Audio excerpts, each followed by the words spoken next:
In the world of radio shock jocks, the biggest are Opie and Anthony. These people say shocking things that border on offensive in order to entertain their audience. I refuse to sit here and think that radio has to be nice. Why? Why does radio, out of any other medium, have to be nice? We are being now held to a standard where we have to be nice and make people feel good. Go screw! Radio bad boys, Opie and Anthony. Controversial radio personalities, Opie and Anthony. Infamous DJs, Opie and Anthony. Talk show radio hosts, Opie and Anthony. Opie and Anthony. Opie and Anthony. Radio shock jocks, Opie and Anthony. Opie and Anthony. Shock jocks, Opie and Anthony. Shock jocks, Opie and Anthony. Opie and Anthony. Shock jocks, Opie and Anthony. Opie and Anthony. We got Big A in studio. He's got the tongue scraper. He just scraped out an oyster. E-Rock, get in there for a sip of that sample. Opie and Anthony. Why don't you shut up? Shut up! Shut the This is where entertainment is going. Would you reenact Baby Diaper Mustache with Tippy Tom's underpants? Sure. Oh, no, you wouldn't. What? It's like the underpants were dyed brown. All right, open them up.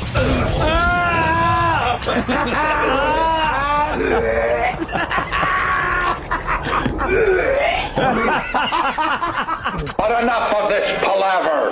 Let's get the show on the road. I got to go right to Steve on the phone here. Oh. Hey, Steve, welcome to the Opie and Anthony show. What do you got?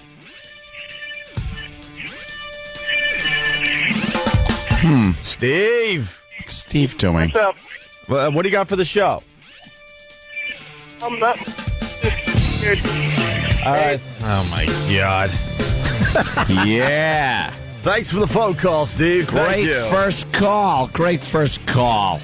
He wanted to say that we had the most awesome show intro ever. Really? Do we? Really? Well, some of the affiliates get to hear Ecstasy of Gold every morning just before we come on the radio. Yeah. Stupid ratings, stupid ratings, stupid ratings, stupid ratings. Blech. Something weird going on in this town. Yeah, we're good with the newfangled rating system, and then we're not good with the old system. Well, I don't know. I just don't even get it. And we've always been whatever. We've always been about talking about what's going on in our lives, and man, like late last week, ratings came in.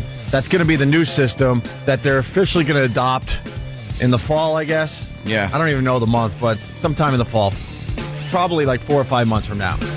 We did extremely well. This radio station in New York City that is our flagship station did very, very well. Yep. Everyone was very, very happy. Yeah. And then the old school ratings came out yesterday. And it tells a much different story. So what do you believe? I tend to believe the newfangled one. Yeah, but no one's using the newfangled ones. That's the problem. Yeah. It's the wave of the future. That's the problem. The wave of the future. So David Hinckley reports that we took a drastic drop in the ratings. Ooh. Wow. And he has to rub it in by saying, what does he say? This dummy. Morning host Opie and Anthony, who just signed a new contract, took a big drop. But in the PPMs, we actually took a big jump up. Yeah, so, who the hell? What do you believe? I don't care. Just come in here and do the show. Well, I care because I want to continue doing this. For F's sake. So, I don't know. But, I mean, we have to at least throw it out there that it's a little weird right now. We were celebrating last week. Today we're feeling like crap because the ratings weren't that good. That's how this business works. But then if they adopt the new ratings, then we're going to be radio stars again. But that's going to be 4 or 5 months from now. You just gotta... This business is just so whack, man. You just gotta deal with it. And these dummies out there in Radio Land, and of course I'm not talking the ones that are hearing my voice right now because you've made the fine choice to listen to Opie and Anthony. They are listening to this guy, Elvis Duran, here in New York City. He's on Z100. Mm-hmm. He is destroying in the ratings. Destroying. How's that happen? And he does nothing of significance with his radio show. I mean, nothing. He plays music, right? He's not even on our radar, Andy. Does he? E-Rock? I can't even tell you. He's not even on our radar. It's like fluff. I mean, Z100 is a pop station, and those poppy hits. Well, pop music right now is very, very hot, and they explain every 10 years pop has a resurgence and becomes the thing. And right now they're going through the thing where pop music is all the rage. So I don't know if like people are tuning into Z100 in the mornings just to hear their favorite pop song, because they can't possibly be tuning in to listen to this guy. I mean, he's not controversial. He's not funny. Apparently, he's doing something. What is he doing, though? Where's Sam? Sam is kind of a young radio expert. Maybe he could explain to us what this guy does in mornings. Maybe we could adopt some of the things he's doing. Do you know what Elvis Duran here in New York City does that he's killing so bad in the ratings? Well, he plays a lot of great pop music. So he does play a lot of music during the show? A lot, yeah. Oh, because the paper has his picture and everything. Like he is like the king of morning radio here in New York. But those Z100 phone taps, I think, are what really gets the crowd moving. What's a phone tap? They put out these crazy prank calls that they like so much that they actually make promos out of them and air them. First they air them on the Z Morning Zoo, and then throughout the day we get highlights of today's phone taps. But you can't. Phone taps are illegal. No, I know they're crazy. This show. Don't the listeners understand? They're crazy. This show. Don't the listeners understand? If you hear a brand new, because we play some of our old ones, if you hear a brand new prank phone call on a radio show, it's staged. It's fake. You're not allowed to do them anymore. Yeah. So they're playing fake prank calls. Do you understand? We'd be doing the most heinous prank calls. Of course. In the world, we'd be calling up people and telling them loved ones are dead. Well, we have in the past. We did that one, yeah. Yeah, we have in the past. I was ready to say we wouldn't do that. Well, of course we wouldn't now. Could you find out what else he's doing? Because I just don't get it anymore. I don't get it. I mean, if it's prank phone calls, they're fake prank phone calls that these dummies are believing are real, I guess. And the song parodies, too. What? They do song parodies. Like what? Well, they're like the Scott and Todd song parodies, only a little younger. What? Could you get me a Z100 song parody? Yeah, we need an example of a song parody. Look, he's getting a lot of attention here in New York today, so he got our attention. I swear to God, he wasn't even on our radar. Because how do you compete against something like that? Just playing pop tunes and fake prank phone calls. I mean, we actually try to get something done with our show every day. We try to make you laugh. We try to entertain you. We try to be a little shocking. We try to be a little edgy. Maybe we should just play pop songs. That might do it. Let's say hi to Rob. Rob, you're on the Opie and Anthony show. Hey, good morning, gentlemen. How are you? Good. All right. This guy Elvis Duran, man, my girl listens to him every morning. Yeah. And I listen to you guys, got the XM package, and we get home from work. I tell her what you guys did, and we're cracking up. I'm telling her the stories you guys do, and she tells me what Elvis Duran did that day. And this guy's the biggest square in radio. Square. That's a good one.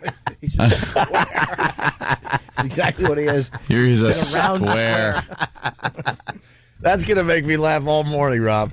Elvis Duran is a huge square. He's a square, man. Strictly Squaresville. Can I ask all you guys something? Let's say the radio gods came down and had a little meeting with us. They said, if you guys would turn into squares, you'll be number one in radio across the land. Uh-huh. Would you become a square? Oh, in a second. You wouldn't. Who wants to be known as a square? And then they have something called Celebrity Sleaze. What's that about, E-Rock? That sounds edgy. They have their own, Access Hollywood-style reporter on their show who goes out and does celebrity interviews at hotels and conventions and all the hot spots in New York.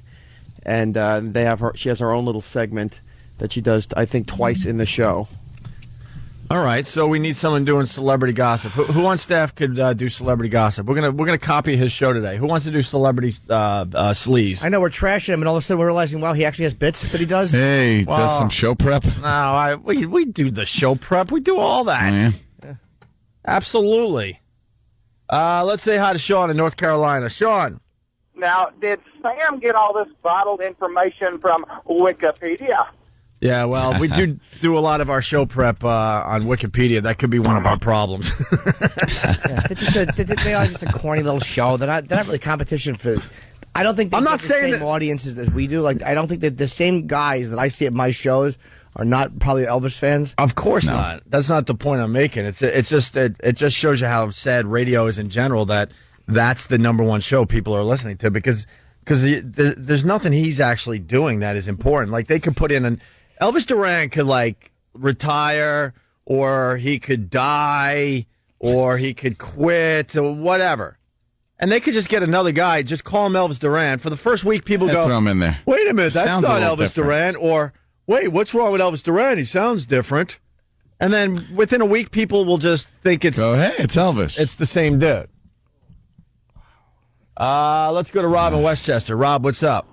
What's up, guys? Hold on. Elvis Duran is doing a bit called Battle of the Babies, the search for America's most beautiful baby. Oh, God, stop it. Voting for round 3 is closed. All right, baby pig baby.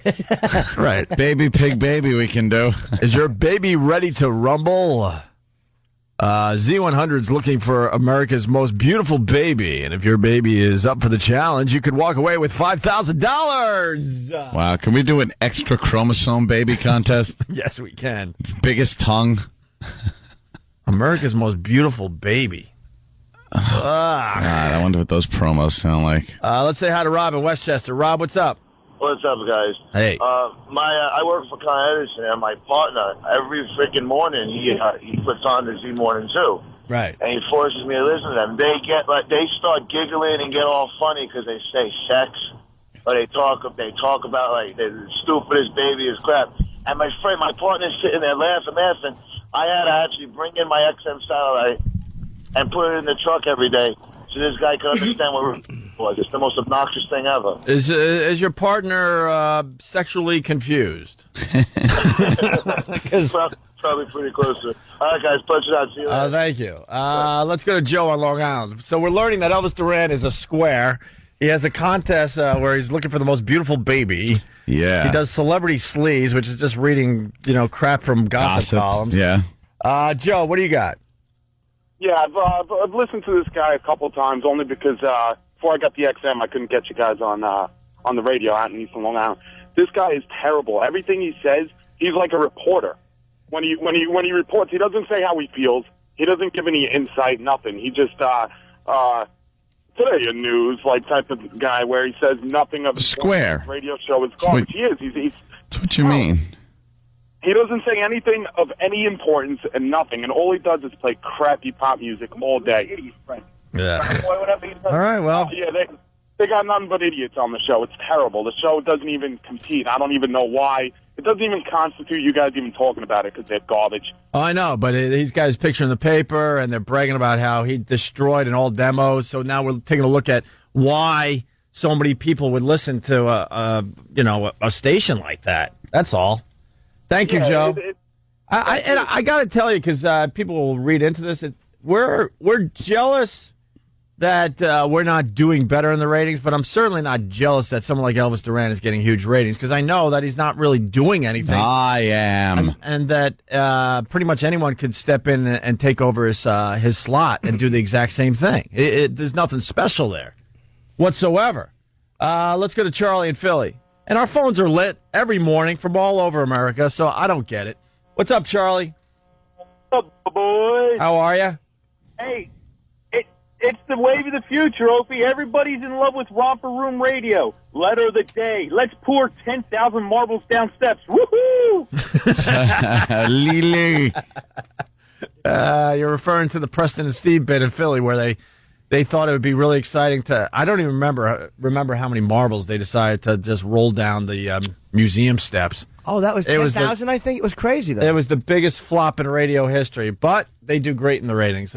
You're right. Romper Room Radio's in. Thank you, sir. Let's go to Brian in Philly. Brian. Hey, good morning, guys. Hey. The problem is you're not doing traffic and weather on the 8s anymore. Well, Club Soda Kenny will be doing traffic and weather on the 8s. Well, thank goodness for that, because that's why I bought my XM. All right. Thank you, sir. All right, bye-bye. All right. Let's say hi to Brian in Detroit. Brian. How's it going, guys? Hey, just waking up, getting ready to go. How are you? I'm terrific, thank you. It's not just New York where these awful radio shows are killing. Here in Detroit, they've got this awful station that plays the pop music. They do the thing called the War of the Roses, where they catch the guy cheating on the girl. It's awful. Oh, and it's fake. My girlfriend cannot wait to tell me every day, did you hear that? I was like, no, I listen to a real radio show. Just tell her it's fake, sir. It's fake. Yeah, it's fake. What's that show called in Detroit? It's on Channel 955. It's awful. I don't even listen to terrestrial radio. Right. I want XM in 2 vehicles just so I can have you guys on constantly. That and Squiz. All right. That's the only thing that gets played in my cars. Thank you, Thank you, sir. The Opie and Anthony Show. No squares here. Let's go to Gene in Connecticut. Gene. Hey, what's going on, Opie and Anthony? I heard Elvis Duran a couple times. You know, the reason why I think he's getting big ratings is because he gives women a voice on the show. Like, he's got these women hosts, and I think it's mainly girls that listen to him. So we need to have a hole on the show. Oh, my and they've got a segment called Stupid News where they read, like, these corny stories about some guy robbing a store and getting caught, tripping on the way out. Right. No, it's sad. And he ran straight into a police department. Yeah, no, it's sad. We get those exact same stories, but they're embarrassing to read, so we blow it off. Heck. There was a story yesterday where they put like a wetsuit on a penguin so he could survive and start swimming again.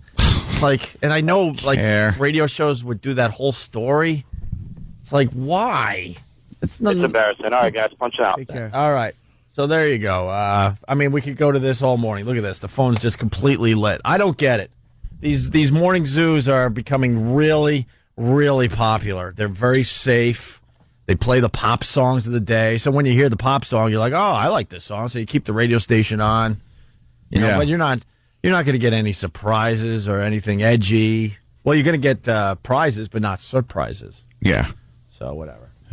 But there you go. So we're a bit confused on this station and on this show today because last week they were calling us. Corporate was calling us like, oh, my God, the new rating system that's going into effect in the fall, you guys are destroying. And then yesterday, no one called. I finally had to call corporate like at 7 o'clock last night. I know the ratings come in at like 9, I think. Yeah. So from 9 to 7, I'm like, all right, what's going on? There's a reason why they're not calling. And then I finally got someone on the phone. And they're like, well, they were so bad that I figured I didn't need to call you because, it's just ridiculous because we're sort of not following these ratings as much as the new ratings that are going into effect. So it's just a big cluster F. What can I tell you? Hey, big news here in New York and everywhere else. This Hannah Montana picture. Yes. Billy Ray Cyrus is a sick F, first of all. Yeah, you see some of the pictures with her? Yeah, that's what I'm getting at. Like laying down with her. Well, they're posing like Billy Ray Cyrus has a young lover, Yeah. He's kind of holding her in his arms like you would your chick. And she's got her eyes kind of shut, little bedroom eyes going on. And got a little tank top on. She's showing belly. She's got tight jeans on, and she's in her father's arms in such a way it doesn't look like this is her father. They are country. That kind of, Yeah. You don't know what's going on there. You know that she's worth like $1 billion, they're saying? Or this franchise is worth $1 billion. I don't know how much she gets out of that. Anyway, Billy Ray Cyrus took all those pictures, and then he left the photo shoot. Of course, we're talking about the pictures that are going to be in Vanity Fair. I mean, this magazine is going to sell out. And a 15-year-old half naked. It's amazing. Well, this is what I'm getting at, Jimmy. Know what happened with the half naked picture? Billy Ray Cyrus and I think his wife as well left the photo shoot. Said, "Okay, the photo shoot's over," and they had a supervisor. What's her name anyway? Miley, right? Miley's grandma was supervising, and some other lady was supervising the final shot. The shot that is creating a lot of controversy was the final shot in the photo shoot after Billy Ray Cyrus left. Annie Leibovitz is like, let's try one more shot here, and convinced this girl, because Daddy wasn't around, to take this particular shot. So Billy Ray Cyrus is pretty outraged and really pissed. And Disney's saying you're not going to see Miley anytime soon. She's in hiding. But just the fact that Vanity Fair is using that one on the cover. Oh, yeah. Oh, yeah, well, it's going to sell, right? Look, the bottom I don't know line if it's going to be on the cover. It's sexualizing a 15-year-old. Oh, maybe not. Maybe the Kennedy thing is. But it's sexualizing a 15-year-old. Obviously, everyone who looks at that knows exactly what it is. Yeah, back. Cares. I don't think it's a big deal either. But that is what it is. It's a big deal because she's 15. It's just a big target for some stuff. It's not. But it's not. It's not the point that it's just her back. She's posed in an extremely sexy way, and that's what everyone has a problem with. Disney's statement says the situation was created to deliberately manipulate a 15-year-old. So, it's getting a lot of publicity. But you know how they say, all publicity is good publicity? Not in her case, because she's so, family-oriented and in Disney's camp, and the franchise is worth $1 billion. This is actually not a good thing for her and everyone else. It's supposed to be, wholesome and whatnot. But the newspapers and the news is pretty much just as guilty as anyone else, as they're talking about the outrage that these pictures are spurring. Mm-hmm. They're showing the pictures blown up to sizes I've never seen them. Just huge. They're finding all kinds of new ones of her with guys, her kind of pulling her shirt down and showing the top of her bra. I don't even have to go to a website. Just open up the newspapers and you'll see it. You make a good point, because if this was never in the newspapers, I would have never known that Miley Cyrus did this photo shoot. I wouldn't pick up Vanity Fair. I don't think I've ever picked up Vanity Fair. She does come off older than a 15. Well, the voice especially. Yeah. The voice especially.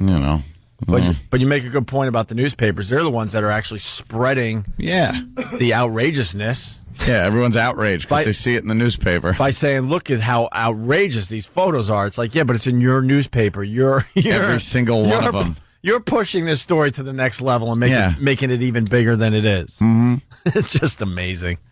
All right, just getting started. Our phone number, 877-212-018. Yes, Jimmy. When we come back, I cannot believe that it almost feels like a self-destructive thing in the black community, the way Reverend Wright. Oh, God. It is amazing to me. This is the first viable black candidate who really could win the election. Yeah. And the fact that I just can't believe the way people are acting. Not that you should ignore life, but the fact that this guy can't just shut up and Tol Barack is nominated. Yep. The fact that Sharpton is blasting him, he's dancing in front of white people. The fact the NAA, I don't. What are you doing? He's dancing. Or trying to appease white people. He was doing the oogly dance and stuff. He didn't say dancing. He said showboating or whatever. Yeah. What are you doing? Well, let's get into it right after the break. It's on the front page of one of our newspapers here in New York. And mind-boggling. We got an update on that daughter that was in the locked in the basement, where the father was raping her for 24 years and fathered 7 kids, 6 survived. We got more details on that 6 story. He's great. An update on the Roger Clemens controversy. Hey, he's a goer. GTA comes out today. Mm-hmm. Flyers won and beat your dumb Canadians, Travis. We got lots to do today. It's Opie and Anthony.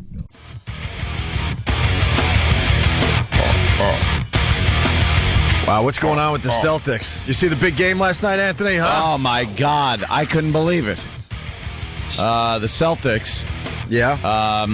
What's going on with them? Well, the Hawks, the stupid Hawks. Yeah, the Hawks beat the Celtics. Went the series in there. is tied at 2-2. And that series now tied at 2-2. The Hawks. The Hawks surprising everybody during the playoffs this year.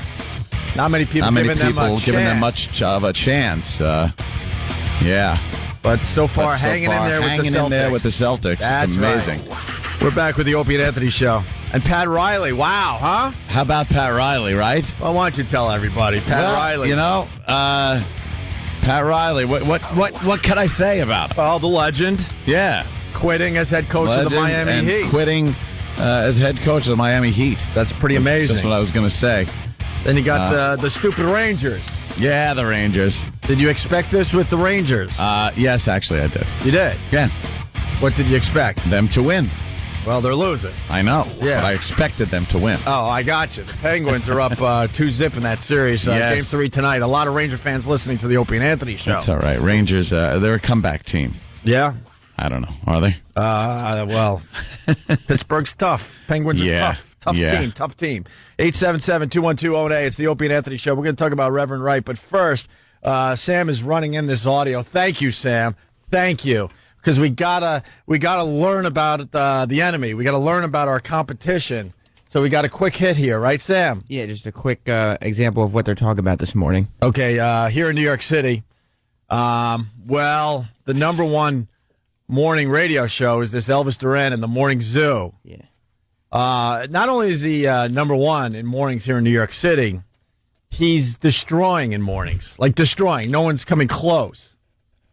And we learned so far that he plays a lot of pop music. He plays fake prank calls because you're not allowed to do prank calls on the radio anymore. Mm-hmm. But people are buying them like they're real prank calls. And now what do we got? Now some of the banter that they do every morning? Yeah, well, they usually start their show by, I forgot to tell you, taking calls about how funny they are. And then this would be an example of how funny they are, just going off the cuff and bantering, in the morning. I want to hear this. I want to hear the magic that makes them a highly rated program. Yeah, and quickly, somebody on Instant Feedback. Remember we were talking about Swimming Pool? Yeah. That amazing movie? Yeah. Because the girl is young and voluptuous. And sexual and nymphotic, if that's a word. Well, if voluptuous is, why not? I like voluptuous. It's part of my vocabulary, and I now want to... Your vocabulary. Is nymphonic a word? Nymphonic, it is now. I like nymphonic. Why not? Why not? This guy, he doesn't leave his name because he's doing it from a little mobile device there. He says, Opie, you suck. I rented Swimming Pool last night, and boy, did it suck.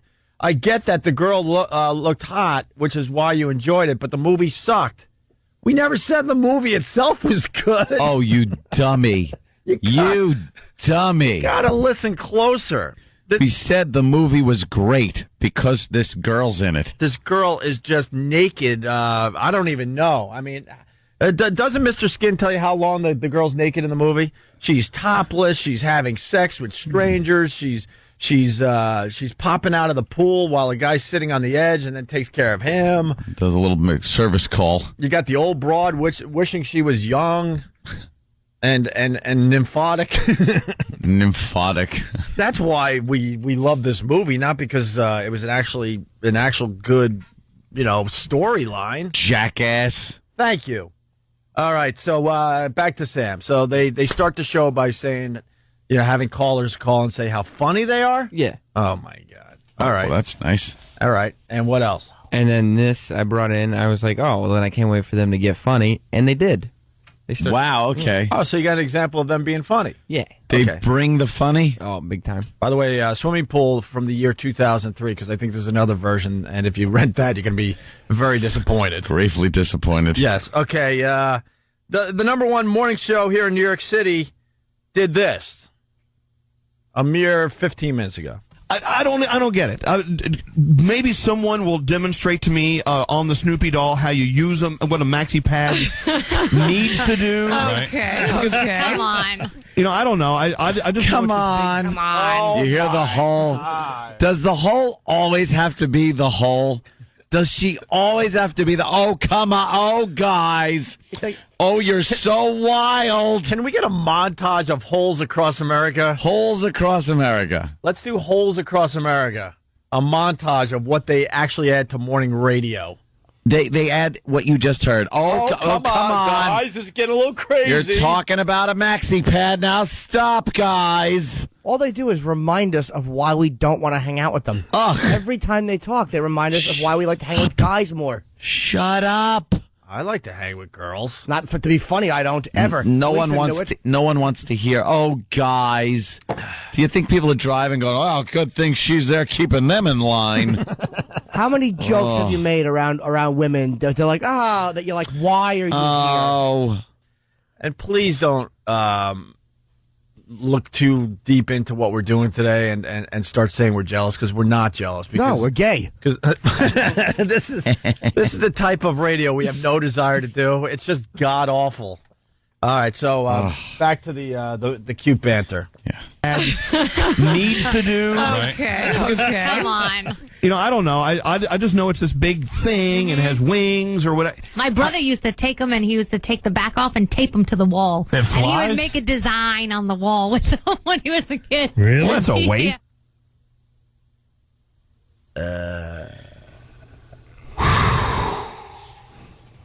Well, how do we compete against Wow. this? Boy, they shut us down. One flag! Yeah, that's one flag of fun right there. The funometer's not happy. One flag! Yeah, one flag. I wouldn't even give him one flag, but that's the lowest our fun meter goes, right? One flag! Yeah, one flag. Yeah. So, the number one morning show in New York City, first of all, the host is going to make believe he's never seen a maxi pad. I don't know what it is. They got wings on them. What are these things? And he's going to make believe he doesn't know how it's used. Where do they even go? What is it used for? I have no idea. I have no interest in that part of the women's anatomy. And you know what?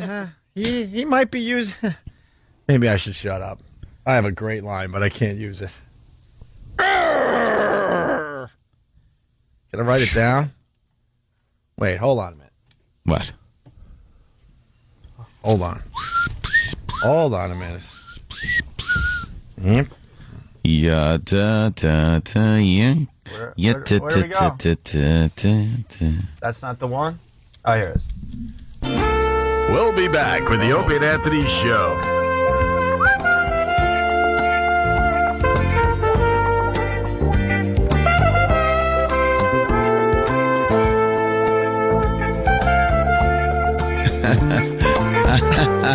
Because it would come out. I get it. That'll be a tough one to get through. Yeah.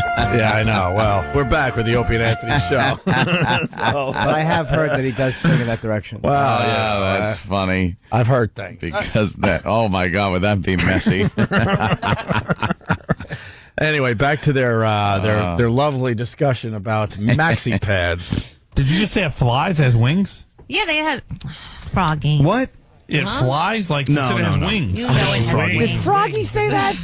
Froggy. Froggy. Oh, Froggy, you're wild. It doesn't fly. Leave it to Froggy. Froggy Oh, thinks Froggy. maxi pads fly. One flag! Yeah, one flag of fun. It's Froggy not Froggy. It's better held against the... Froggy's not even in their studio. He gets to hang out in Miami, and they make believe he's in studio with them. What a Froggy. fucking ass. Oh, Froggy. It goes on a bloody... It doesn't fly. It doesn't have to fly. Yuck. Right. Did you just say it flies, has wings? Yeah, they had Froggy. What? It flies like it has wings. You know, you can tell right there. You can tell that this Froggy probably says a lot of stuff that doesn't make sense, and they've just had it up to here. Oh, they've done with Froggy. Froggy's a bit edgy and uneducated. They got to explain a lot to him. I like the side. Froggy. Oh, Froggy. The hole chimes in. Well, she's there to keep it safe, you know, because without a hole in the area, guys could get a little wild, right, guys? It might get wild. Think of where that conversation could have gone if she wasn't there to hold the reins back. You need a nice corridor completely separating you from funny. Yes. A nice narrow corridor Where she just directs everybody. with just a hole on both sides. Hole representing like a moat. This way to the no comedy room. Don't go over there by the funny room.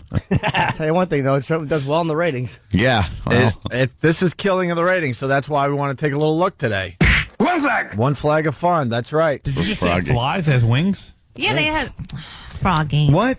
It flies like it has wings. You know it has wings. Wings, but not. Yeah. Froggy's being a little comedian today. Yeah. What does it need wings for? What are the wings for? They tuck underneath your panties so that you get extra protection and things don't go where they're not supposed to go. It covers the sides. Spillover. Yeah. Yeah. Oh God. Time to change the subject. God. Well, Well, no, you did ask, and she did give an answer. It's a way of life. Stop being skivats. Exactly. Skivats. Skivats, guys. It's time to change the subject. Hey, I don't want to hear anything else about a vagina. Right. Perish the thought. That icky vagina. Yuck. Yuck. Ugh. It's got wings. Oh, Froggy. Jimmy. This is kind of where it's going. It flies. Yes, it flies, dummy. And it attracts flies, too. Maybe that's what he meant. Froggy is a douche. Wait, it's a pad? People live in it? It's got wings? Oh, no, Froggy. Oh, Stop. Froggy, you're getting a little crazy Oh, now. You Froggy. you little comedian, you. He's being a little comedian today. Hi-oh! A little comedian. See, when you say Very comedian, little. you have to do a hi-oh. Hi-oh. I picked up on that, too. That Froggy is incorrigible. Oh, boy, you better watch it with Froggy. Froggy's always going to say something nuts. Have your finger on the button. A big F you to anyone that listens to radio, finding this crap entertaining. Ugh. Ugh. I guess it does well. It sure does. It's got wings. It's got wings? People all I wanna hear say. that. Hi-oh! Who's driving going, oh, did you hear Froggy this morning driving into work? Did you hear Froggy this morning? Because when I was driving in, he actually asked about the pads, Kotex having wings. And then wanted to know if it flew. I know, I heard it too. Oh, God. Then hand each other a gun, put it in your mouth, and pull the trigger. Wings? Did you hear the Morning Zoo? They didn't even know what maxi pads were. Maxi pads. I heard it too. No, wait, I heard it too. Can you believe it? Let's talk about it by the water cooler. All right. I'll meet you there. Let's go. We'll talk about it. Hey, you're not going to the water cooler. I'll talk to you. I'll be there in a second. Get it bubbling so we know we're near the water cooler. Bloop, bloop. Bloop, bloop. Hey, did you hear that too? Bloop, bloop. Hey, give me your water bottle. I'll fill it up for you. Thanks. Because I'm saving the environment. So, Froggy. Hi-oh! How's it fly? Hi-oh! I'm in Florida. I heard it too this morning, guys. What are you talking about here by the water? Oh, the morning. I heard it.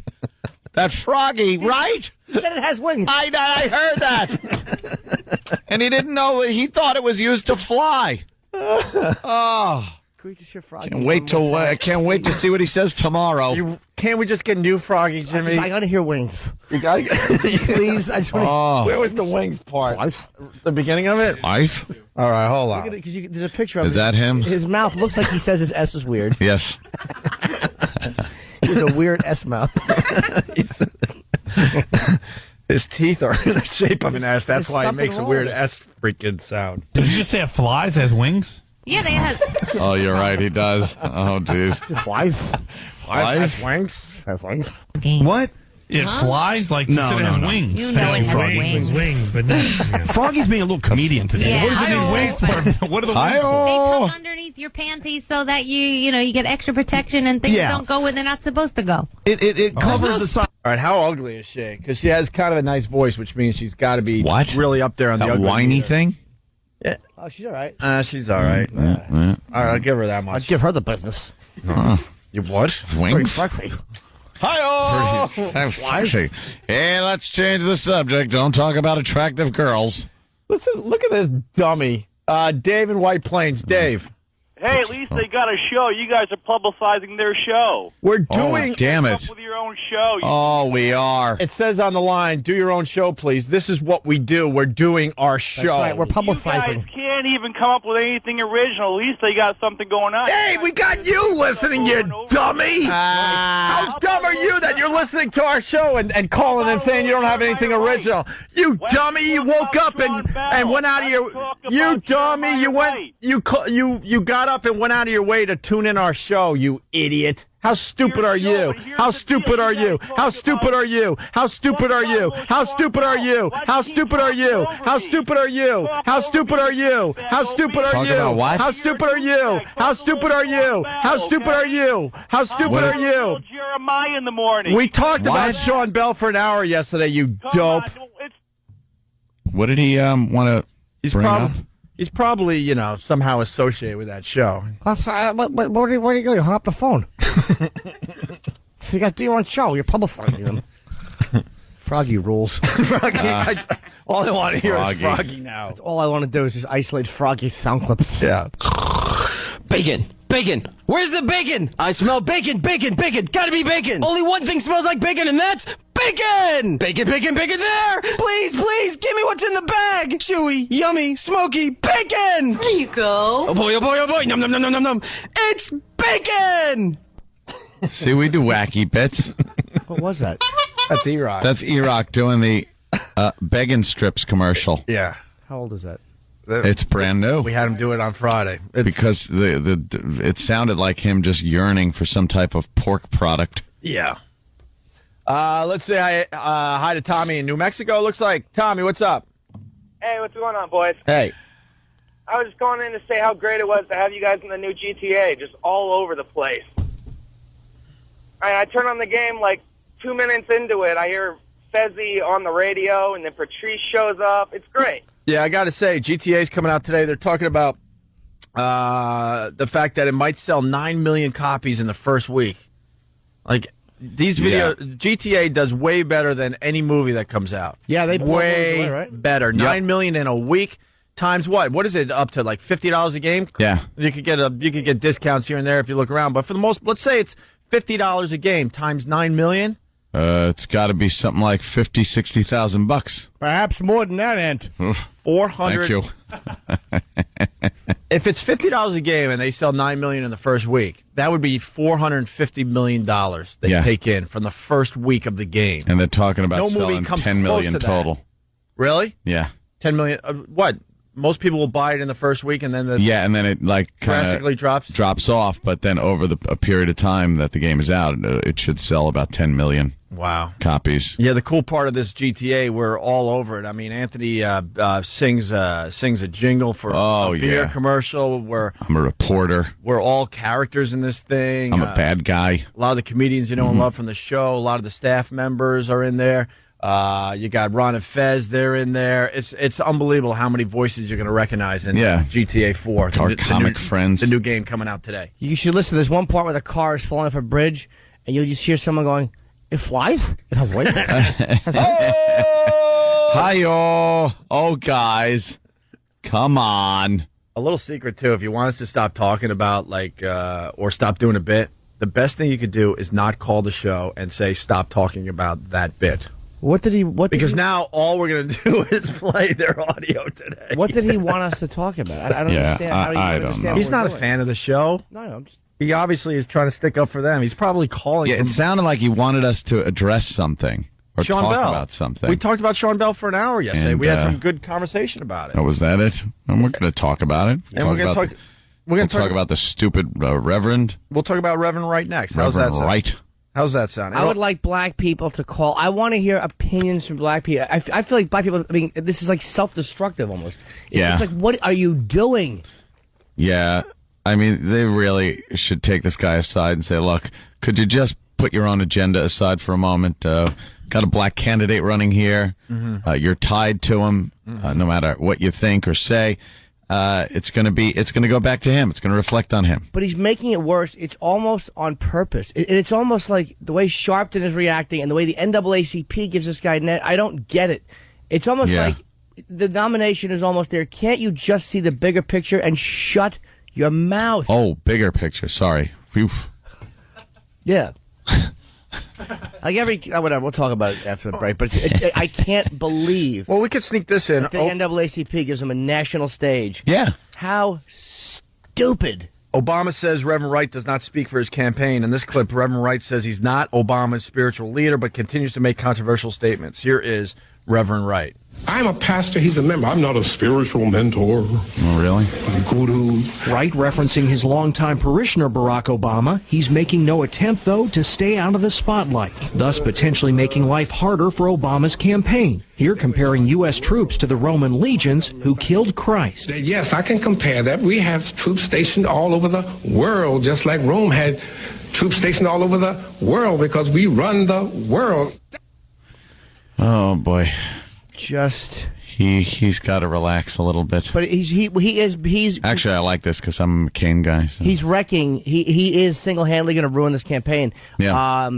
And the fact that Sharpton is saying that he just wants to perform in front of white people, it's amazing. It's almost like there's this really weird undercurrent where they don't want it. Like it's almost like it's like, what, does Sharpton have a vested interest in this guy not winning, or does the NAACP. What is it? Does him winning remove some of your necessity? I don't get it. Yes, very good. If a black president is elected, then it kind of shows like, hey, anyone could do this. Any black man can do this if you follow in his footsteps, education, go into politics, assimilate to society. Anyone could do this. And they don't want to see that. That makes them obsolete. Every candidate has like a bane or whatever. There's I'm sure like everyone's got someone. Clintons have had them and Bush has them.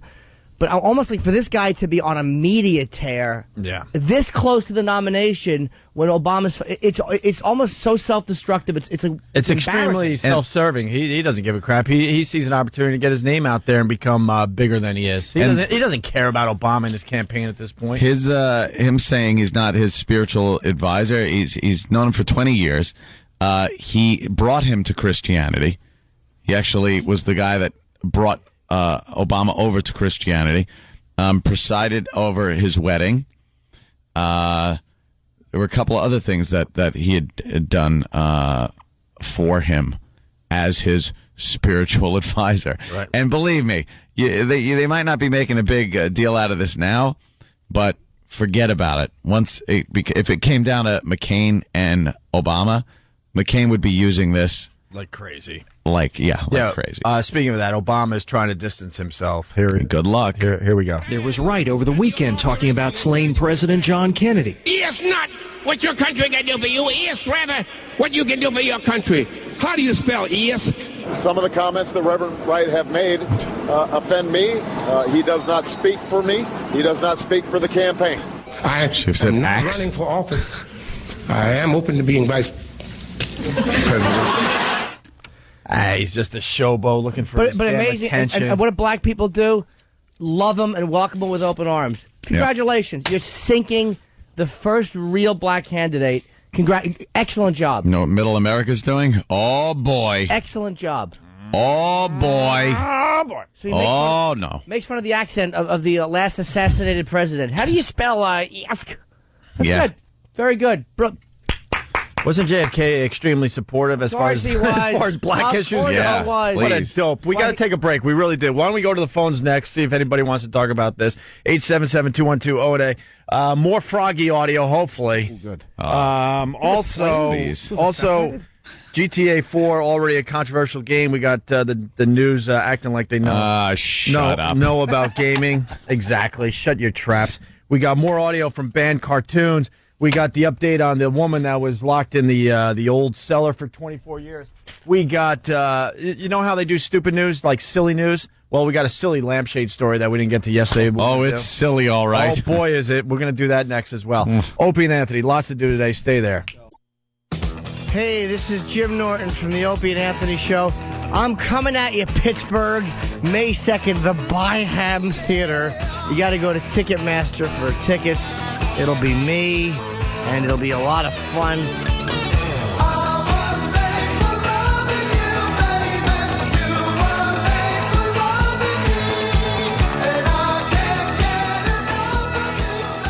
Radio Shock Jock. Opie and Anthony. Opie and Anthony, thanks for checking us out today. We got the phones lit. Maybe you can get through a little later on. 877-212-08. Talking about Reverend Wright. Going to be talking about GTA because the news programs. I want the boys in the office to be on high alert because, you know these news programs have no clue about the gaming world, and it's actually very humorous how they talk about these controversial games on TV. Yeah, they know nothing about them. Nothing. And by the way, a lot of people saying that the price of GTA is actually about $60. Really? So now we got to up that to $540 million this game could take in the first week. No movie comes close to that, obviously. It's a nice piece of change. And also, thank you to Kent, the movie guy. He writes, GTA is the best reviewed game in years. We noticed that, too. It's getting perfect 10s or close, like 9.8s. And that's unheard of, Anthony? I don't know. Yeah, all over. Like, usually you'll get a few magazines that'll bash it or a few websites. If you go to one of these sites that show you all the reviews, The lowest this thing got was like a 97, but just hundreds. Wow. Getting hundreds across the board. The storyline is really great, entertaining. Yes, Than? So wait, they're saying it's a perfect game. 100. Yeah, this is. So they haven't found anything wrong with it. A lot of these, serious reviewers. Yeah. That's unbelievable. Great game. They're saying that there are flaws, but it advances the genre so much that it doesn't matter that like the camera gets a little weird every now and then. Oh, is that like one of the things? Yeah, and like there's been a couple things like the aim, but it's like so trivial. Oh yeah, compared to all the other Grand Theft Auto games that have come out before this one, you can't even compare it. They improve on everything. You can't even compare it to the last version. It is interesting how you watch it grow, so you don't really immediately notice a difference. But if you went back and played the, an older version, you'd be like, "Oh my god, this looks like crap." Mm-hmm. Yeah, the main guy never even spoke in the first one. Yeah, right. You just kind of walked around. Where's our copies? They should be coming very shortly. Well, they better get here immediately. I don't, because at this point you go to these stores and you get an empty box and you got to wait. I want that immediately because my day is going to be spent drinking. Well, yeah. On my couch playing this game. Yeah, right on. That is it. And if there's any really good weapons in it, I'm going to go out and buy the real thing, because that's how I determine how I buy my real guns, by my video game guns. I know, that's the new thing you're into, which is extremely self-destructive. But no, it makes shopping for weapons very easy, because you get to almost give it a little test run in the game. Yeah. And then you go to the gun store and go, I want that. Speaking of Anthony, we're all in GTA 4. Jimmy, what's your character in GTA 4? One guy is homosexual. No. Oh. I had no witty answer for that, so I just answered it accurately. No. I play a guy who runs porn or something like that. Oh, that's right. Oh, you own a porn store, or you're like a clerk at a porn store. Yes. I'm part of the Irish mob, but I don't speak in an Irish dialect, so I'm a bad guy too. Yeah, I get to do a lot of screaming. Wow, way to typecast. Yeah. But we got Anthony. He did the jingle for the beer commercial in Grand Theft Auto 4. Oh, yeah. You'll be hearing this one. This is definitely a highlight that you're going to hear a lot when you play the game. Here it is. Anthony, everyone. Last night I think I the bed, got so drunk. No beeps in the real one. Life is just a merciful blur when you pop a piss wasser. Piss wasser, don't drink it slow. 3 a.m. buy some blow. Sleep in the bathroom on the floor. What really matters anymore? All the crap you do all day. Who cares? Anyway, it's water. This is beer. Drive drunk off of beer. It's water. Drink all day. It helps your troubles go away. Yeah. Pisswasser, cheap German lager for export only. Very, very nice. Okay. The commercial itself is pretty good. That's one of the commercials that are on the televisions, because there's TVs. Yeah. And you can watch different news channels and stuff, and television shows on the TVs, and that's one of the TV commercials. So along with the song, you see like a guy driving off a pier. Oh, it's animated? And yeah. Wow. So it's an actual commercial. That's cool. And I play a news guy, too, that has some pretty witty racist remarks. No way. Yeah. That's going to be a surprise. Pretty funny. Hey, Reverend Wright people, stay on hold. We're going to you in just a couple minutes here. But first, the WB11 here in New York talking about GTA. Coming up in the 6 o'clock hour, get ready for the latest installment of the most anticipated game of the year, Grand Theft Auto New York City. Find out where you can get hold of one. Wrong. She doesn't even get the name right. It's GTA 4, One sec! You dumb newsreader. It's GTA 4, that's it. GTA New York City. No, it's Liberty City. She wanted to say New Jack City. You know that, right? Looks like New York City. It's a parody of New York City. But they're not saying it's New York City. No. That's not in the title. GTA 4, already a controversial game. Dia is a Grand Theft Auto fan. Getting away with all the things you wouldn't be able to do in real life. Things like murder, sex with prostitutes, or driving drunk, all part of how to play the game in the latest edition of Grand Theft Auto. I don't think it carries over into the real life. As soon as I get done playing, I feel like then it's just back to real life. But critics of the game, like Dorothy Johnson from Mothers in Charge, whose son was murdered, fears that's not the case for all young people. Young people think this is their reality. They don't understand that if they go out and kind of act on that person doesn't get up and walk away. Can someone... Oh, stop it. People do know that in real life they don't get up and walk away, dummy. And Dorothy, sorry for your son, but why don't you do some simple math, you dummy? 9 million people are going to pick up this game in the first week. Right. That means, according to these idiots out there, there's going to be give or take 9 million murders. 9 million murders because people don't understand the difference. There's going to be 1 or 2 isolated cases, and when they look into the case a little further, they're going to realize this person was damaged to begin with. Yeah. There's going to be 9 million people run over by cars because of GTA 4 in the first week alone. Do the math, you idiots. You go on the game and you play it, and you don't walk out the door thinking, wow, I can just mow people over with my car, and I'll get a few stars on me. I'll go to the paint shop, paint my car, and I'll be fine. Sure. There is new research, though, that suggests young players can tell the difference. After studying 2,100 gaming young people, Larry Kuttner and his co-author wrote Grand Theft Childhood. That somehow playing a violent video game will take a typical child and turn him or her into someone who's a sociopath or who will get into trouble with the law. There's no evidence to support that at all. He says games help boys bond, and they're actually not drawn to the violence alone. What they found attractive was the complexity of the story and the complexity of the environment. Very good. Yeah, you're using your brains, your problem solving, and also because none of these people play these games, they have no idea. It's stress relief from the crap that's actually out in the real world. You know what some of the worst games are on the market? Ones that are just run and shoot, run and kill, where there's no storyline, there's no drama to it, no peripheral fun. The worst games are the ones where you get a crappy gun and you just run around shooting stuff. Right. It's horrid. And because that's not what it's about. This guy's absolutely right. It's about a cool storyline. It's about immersing yourself in that story. It's like watching a movie that you're kind of part of, that you have a say in how the movie goes. But you absolutely identify it as fiction. And you know when you turn the game off, you're not walking around the house with a gun. Oh, wait a minute. Well, not everyone. Critics disagree with this new research, by the way. Ass. Critics disagree with the research that we just heard. Dorothy isn't buying any of it, and she wants parents to stop buying the game for their kids. We have young people who are at risk, in urban America today. Their reality is this. So to continue to promote these kinds of games and put them in the hands of young people, it's deadly. In my reality, I don't think if you go into East New York, it's Grand Theft Auto that is causing the violence, to tell you the truth. Right.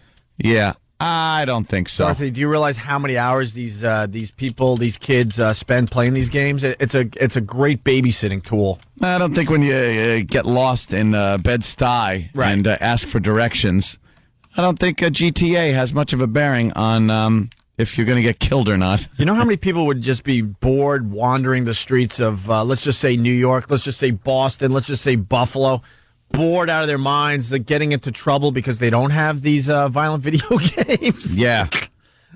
Give us our violent video games. Absolutely. They're fun. All right, well, I can't wait. We're getting them soon, I hope. I think 8 o'clock we get our copies. Something like that. 8 o'clock? I believe so. I think I'm feeling a little ill today. I don't know if I'm going to make the XM portion of the show. I got GTA-itis. Yes. Kenny's coming up with celebrity gossip. Oh, is he? Yeah, Kenny's going to be our morning. Can't wait. Not right now, Kenny. What are you doing? Are you ready? No. Oh, you're ready. News, weather, and gossip on the 8s. No, we're doing that next break.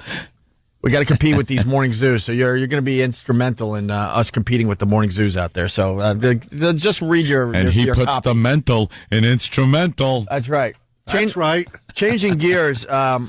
We have so much going on, so we're all over the ball field today, but that's okay. Reverend Wright. Gravy. Reverend Wright is Jimmy. Well, Jimmy, once again, let's set it up here. You think he's ruining Obama's chances of becoming the president of the United States, right? Yeah, of course he is. He's he's self-destructing just on the NAACP, and there's this weird vibe in the black community. And you could tell me I'm a racist or I'm crazy, but it's not white people singing this one. And it's amazing. Mm-hmm. I watched the way at the NAACP dinner how they all stay. They love him.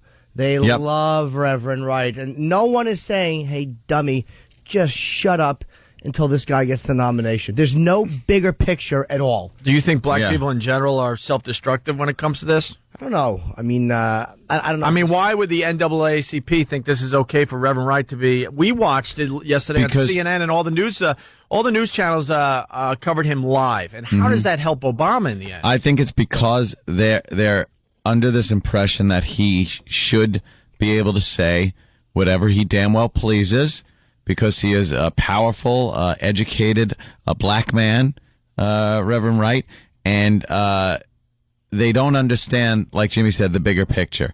Yes, he does have a right to say this, say whatever he wants, but he's hurting the only black candidate, the only viable black candidate that this country's ever seen. And it's like, of course you have the right to say, but why wouldn't you just wait?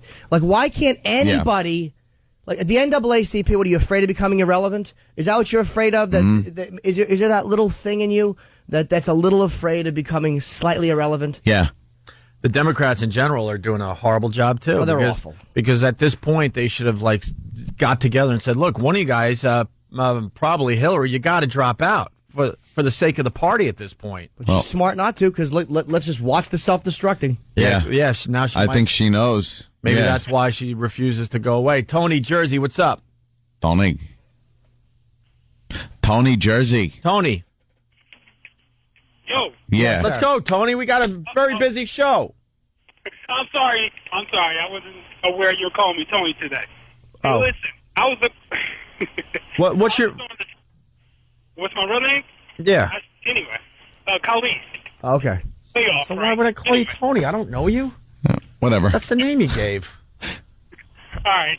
Listen, I agree with you guys that Reverend Wright is hurting the cause. And I was about to say, we shouldn't attach Reverend Wright and Al Sharpton to a Barack Obama. But now, after hearing what you and Jimmy were just saying, I'm sorry, Anthony and Jimmy were saying, I agree with you. He is hurting the cause.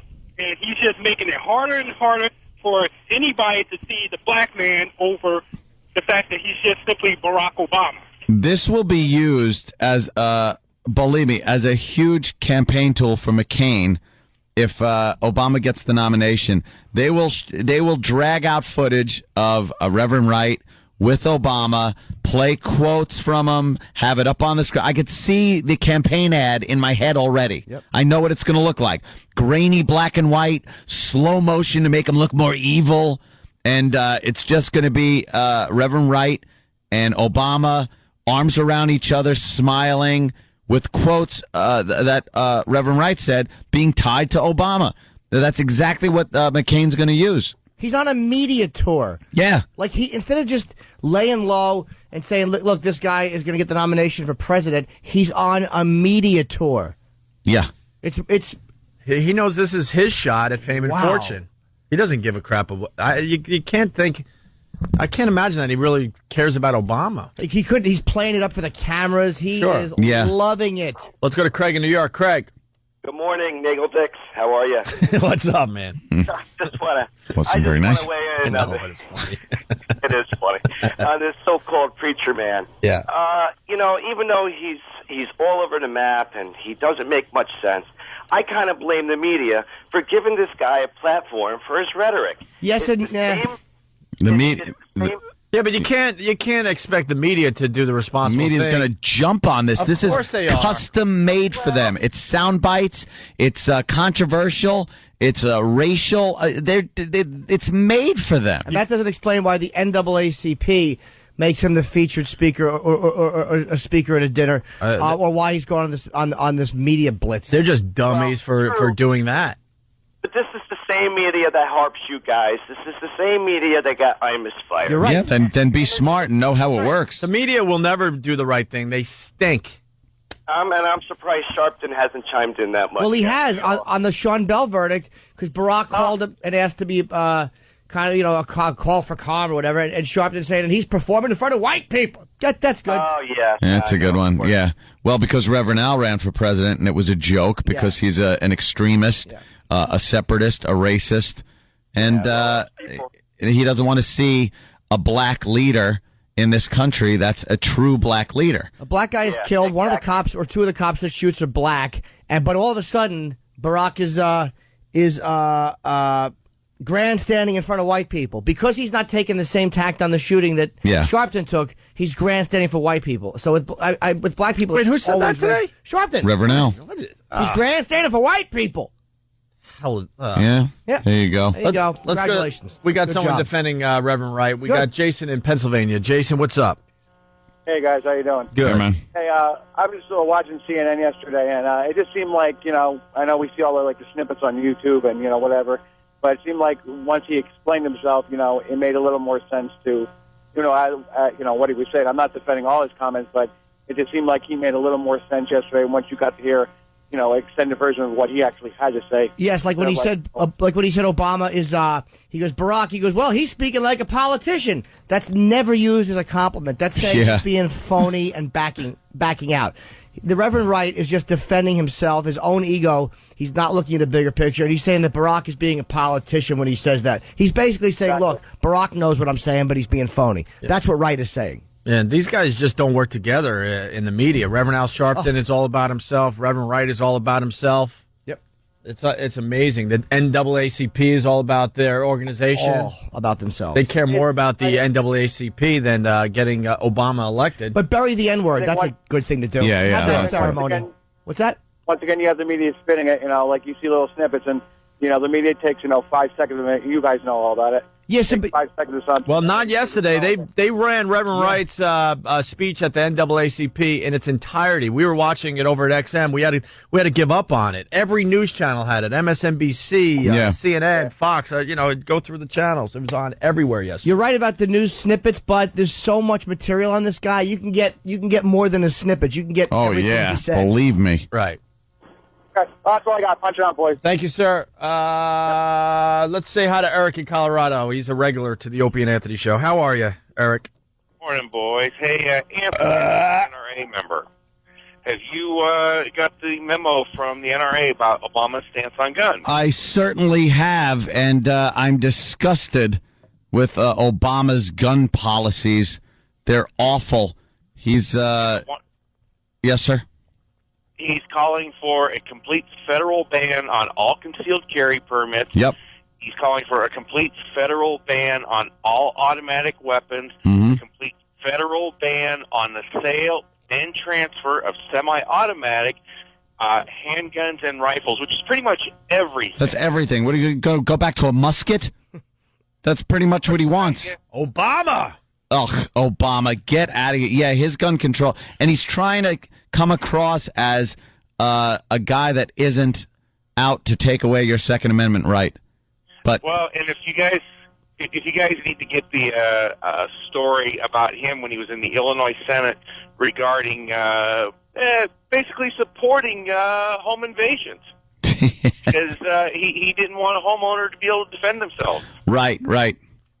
I remember that. Story, but some guy had a home invasion happen to him. He because you're not allowed to own a gun in the county he was in, he defended himself and was prosecuted for having a gun. And they put the screws to him. And Obama was part of that. All right. They tried to pass legislation to change that law. Yeah. Obama voted against it. That's frightening. All right, sir. Thank you, Eric. We got to go to another regular. Malik in Asbury Park. I'm amazed you still listen to this show, Malik. How are you? Yo, come on, man. Y'all know y'all my niggas. Hi, Malik. I hear you, bro. How's that Asbury Park? Hold on. We need to get Asbury Park updates because what a hellhole when we went down there last time. Yeah, we still killing, still murdering, still raping. Ain't nothing different. You know what I'm saying? It is what it is. What about that boardwalk area? Are they starting to build that up or no? Well, the thing was, they started doing construction on it, started building up, trying to revitalize the whole town, and all of a sudden it's like it became a cease and desist with, building. So all the stuff that they started building is just shells. They didn't finish it. They just stopped building? Yeah, they just stopped building. Oh, my God. What a nightmare this area is. Malik, I picture you as like an Omar type of person.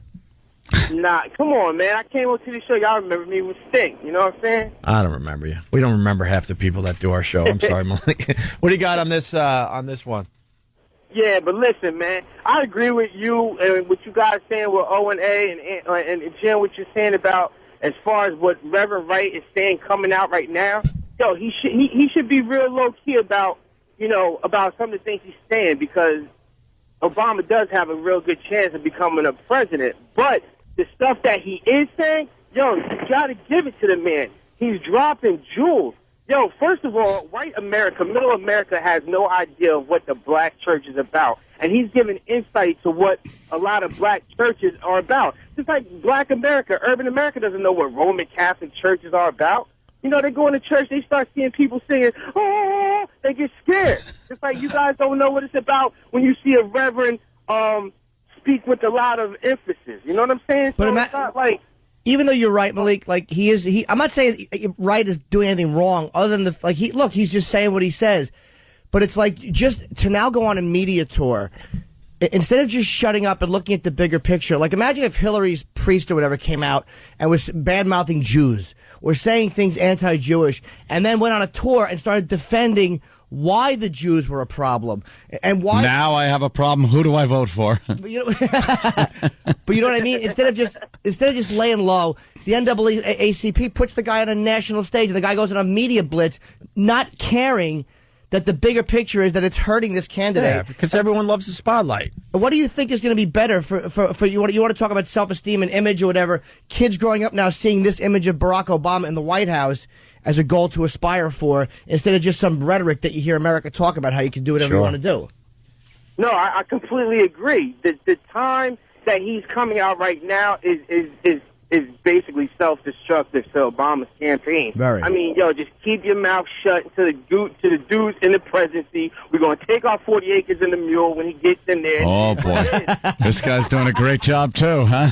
Malik rules, man. Hey, Malik, we'll see you. Take the 40 acres and a mule, huh?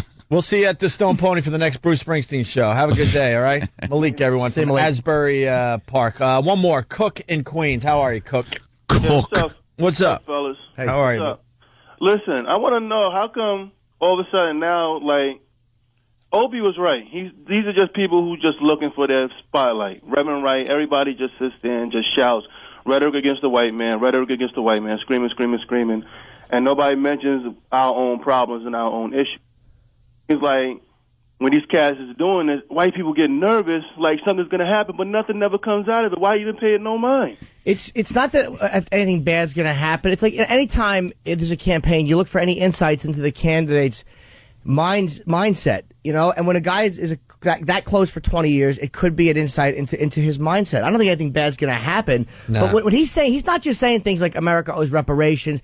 He's saying things like, in a way, the chickens come home to roost, in a way America asked for 9/11. That's what chickens come home to roost means. You put it out there and it came back to you. And he's saying things like America started AIDS to hurt black people. He's not just saying 40 acres and a mule. He's not just saying... Since the death of Malcolm X and Martin Luther King, you had a bunch of these phony, quote, leaders coming through and spouting the same nonsense for years. Why even still pay attention to it? It's like some chick you don't even want to deal with no more. Yeah, but you just start talking. Who gives a F what she has to because say? In Obama, there's a viable black candidate for the presidency of the United States.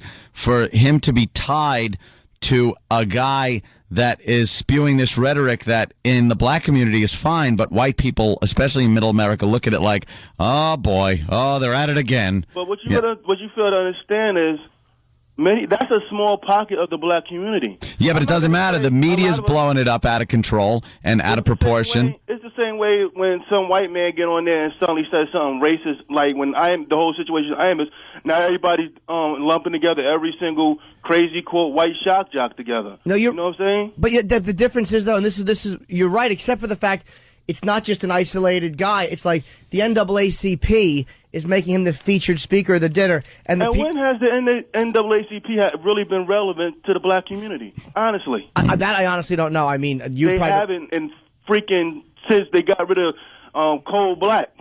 But they're the official representative.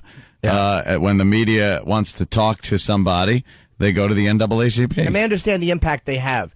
They do understand the media impact they have. They've been around too long to not understand. Dude, we're talking more perception than reality here also. You know, this can be twisted around and used against Obama, and it will be.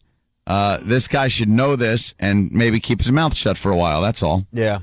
All right, fellas. Thank you, Cook. See you, man. Bye later. I think we all your son. We're all looking at this campaign very differently. All three of us. It's amazing. In the end, I don't really give a crap who's in office because I truly don't think anything drastically changes. No, I know. That's why I said we all have a different outlook on what's going on. I'm officially behind McCain now. Not that there was any real doubt in it, and I believe me, it's not like I'm woohoo McCain. Yeah, but. With Hillary or Obama as the other choices, I can't even go there. For them to make me vote Republican again, these goddamn Democrats, these stupid effing Democrats, they force me to vote Republican when I really don't want to, because their agenda is the same every single goddamn election. You can't have one Democrat go in there and have ideas that don't fit the whole party line. You can't take one from column A, one from column B. You got to take their whole stupid agenda, which I can't do. I'm sorry. I'm all for the woman's right to have an abortion. The Republicans, of course, they don't want that. So I'm not a Republican party line guy. There's a lot of instances where stuff like that comes up. But it seems like you got to vote for people that have to go with the party line, 100%. You know, why can't you have a Democratic candidate that is pro-Second Amendment? Why can't you have a Republican candidate that is for a woman's right to choose? It's unbelievable that we have to vote for people and take all of their crap. You know, I'd love for a candidate to be strong-willed enough to say, no, I know this is the party I belong to, but here's my ideology. Here's what I believe in. Here's what I want to get across. No, those days are long gone. Gone. Long, long gone. All right, we're going to get into other things after the break. It's Opie and Anthony. Stay there.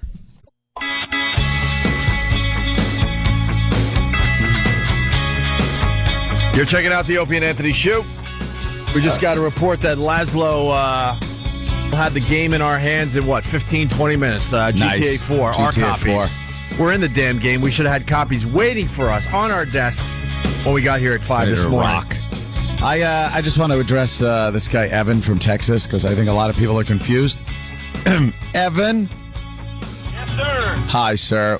What is your question? Well, actually, it's not a question, but McCain's been one of the most anti-gun Republicans there has ever been. I mean, he's had a D rating from the NRA, so don't think that just by voting for him that you're salvaging your gun rights, because he's definitely one to go across party lines and do that. I mean, he's done stuff that was anti-gun show, not to mention the McCain-Feingold stuff that's pretty much an abridgment of the freedom of speech. He's going to prevent organizations such as the NRA from saying what they want to say within 30 days of an election. I don't know. He's not. Well, the NRA is a little fanatical as far as guns go, but of course they're the National Rifle Association. The only thing that is a little iffy on McCain's side is he wants to ban cheap guns like Saturday Night Specials, but he wants to prosecute criminals, not citizens, for gun ownership.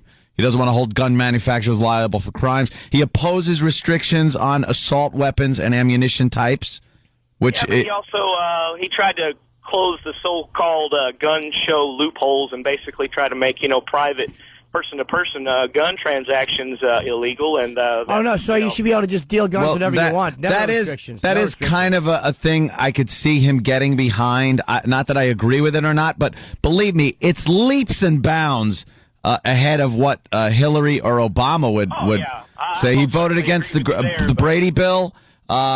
He always said guns, the violence is a problem, not the guns. punish criminals who abuse Second Amendment rights. This guy's he's a lot more pro Second Amendment than any other candidate out there. So Yeah, I would agree with you there. He's probably the lesser of three evils when it comes to all that. But yeah, bring back Ronald Reagan. Thank you. Yes. Well, Ronald Reagan banned machine guns. I'm just saying in general, he was an amazing president.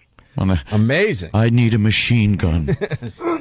One more call, then we're going to move on to celebrity gossip with Club Soda Kenny today. Ebony in Jersey, what's up? Hey, I'm just calling to say that I'm not voting for Hillary or Obama. I'm voting for McCain, and as a black female, I think a lot of people find that pretty interesting. Yeah, but how black are you? Name's Ebony. I'm black enough. I live in Trenton. I think that's pretty black. And her name's Ebony. Why would you vote for McCain? What gets you going that way? Well, really, I'm a fiscal Republican. I like what they do with my money more so than anything else. See, But, professional woman, are you, Ebony? Yes. See? On what corner? I didn't mean like that. Funny. What? What happened? No. Didn't mean and like that. I agree with, You with said the gun professional woman. What am I supposed to? No. With the gun thing, I have 2 guns in my house. My husband takes me to the shooting range, and if someone breaks into my house and my husband's not there and it's me and my kids, I'm going to shoot first, ask questions later. There you go. I don't want somebody telling me Guns. that I'm going to go to jail because I shot someone protecting my family. Exactly. I mean, I think that's absolutely ridiculous. Or try to take away the right to defend yourself like that. My God. What was the image when she said she goes to the gun range? I'm thinking Afro just rocking. She's got her boobs up and just on display. Like, what's her name? That broad from all the movies. Like, Pam Grier. Yeah, Pam Grier. I'm thinking Pam Grier. Yeah. At the shooting range, Ebony is just rocking it. Give me another target, sugar. Sugar? That's exactly the picture. That's me to a T. Yeah. Oh, that is a turn on for a little white boy when he was growing up. That Pam Grier, wow. All right, Ebony, thanks. All right, bye. Another faithful listener checking in. I recognize these people. All right, you want to do a little celebrity gossip, Anthony? Oh, who doesn't? Well, the ratings came out for New York City, and your pals Opie and Anthony and little Jimmy Norton, we didn't do too well. But it's very confusing because last week corporate was calling all of us and high-fiving and high five. Oh, very nice. They were really, really happy with us because there's a new rating system that's going into effect in the fall, and but they could already look at it, and advertisers are kind of looking at it as well. They're all kind of like focusing their attentions on the new way they're going to do things, and in that world, we do very well. Yeah. The old world where you have to like actually write down your favorite radio show and all that crap, we didn't do so well. So now we're like, what the hell's going on? Which one do you believe? Thank God the old way is going, is leaving us. The old ways. But the paper has a big article on the ratings here in New York, and this stupid morning zoo is completely killing. This Elvis Duran completely killing. And they don't really do much on their show that's interesting. Mm-hmm. They don't have political discussions like we do. They don't get edgy, or they're not funny people. Well, they get listeners. But they play a lot of that pop happens. songs that are very very popular, and then they do very safe, easy radio, and that's what's killing here in New York City. So we're taking a little piece of their show and bringing it to our show today. And why not if it works? And we found out they do a segment called Celebrity Sleaze. Is it E-Rock? Yeah. All right, so so we got our own version of Celebrity Sleaze today with Club Soda Kenny. And now it's time for Celebrity Gossip. Celebrity Gossip. On the Opie and Anthony Show. Hi, Club Soda Kenny. How are you today? Good morning, all. Oh, gosh. It's Club Soda Kenny. Keep your energy up because people like that in the morning. Yeah. Hi-yo!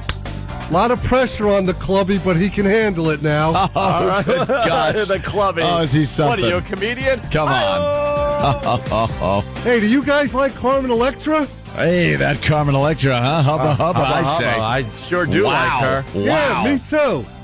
Attention farmers. Kenny Chesney injured his foot when it got caught between the stage and a platform at a concert the other night. Oh, that had to hurt. Oh, I hope he's feeling all right. I guess he was singing Fall in Love. Or maybe he might have been singing When I Closed My Eyes. No, you didn't, Kenny. But he should have been singing Never Gonna Feel Like That Again. It's got wings. Oh, Froggy. Do you guys like Kate Hudson? Oh, boy, do I, Kenny. Hubba hubba, she's a looker. She just turned 29 the other day. She did? Yeah. God, that's 14 years too old for Anthony. I hear you. Oh, good gosh. Now stop it. What do you got on Kate Hudson? That's it. She turned 29. It's a little birthday thing. Yeah. You know. They do celebrity birthdays, and that's all they got? And, of course, today is a wedding anniversary for Hitler and Ava Braun. Really? God say bless. that.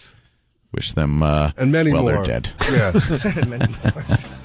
Elliot Spitzer's whore, Ashley Dupree, is suing Girls Gone Wild because they re-released a 2003 video she was in. Oh. Yeah, this whore says that she's not being... No, strike that. This whore says that she is being exploited without proper compensation. She just wants some cash. Yeah. Wow. You know how those debutantes operate. Of course. Not a debutante? Oh, that's funny, calling her a debutante. Oh, okay. Yeah, a little spin on the whole thing. Yeah. I got a little confused. Kenny.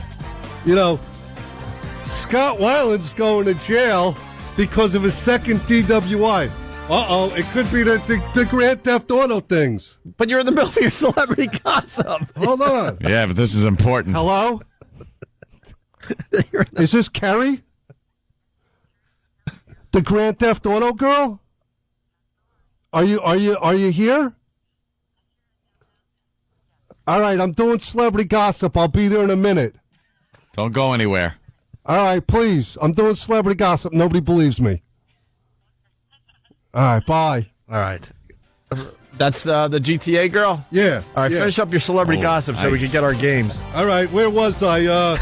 Scott Weiland going to jail for his second DWI. Hit it, E-Rock. Hey, what are you doing? Wow. That's a little intro for the band. That's a little too much production for your dumb segment. Nice. Yeah. Hey, have you guys heard about Madonna's new album, Hard Candy? No, I haven't, Kenny. Me neither. Hey. Oh, gosh. I wonder if it sucks. Candy sucks. Oh, Froggy. Froggy, you're crazy. Oh. Froggy, just go out and buy it. Oh, guys. But anyway, I got another big story. Do you? Do you know that Pamela Anderson has something in common with Opie and Jimmy? Oh. What's that? Hepatitis? No. Hey. That's just Jimmy. Yeah. Oh, Jimmy's clean. We're bad babysitters.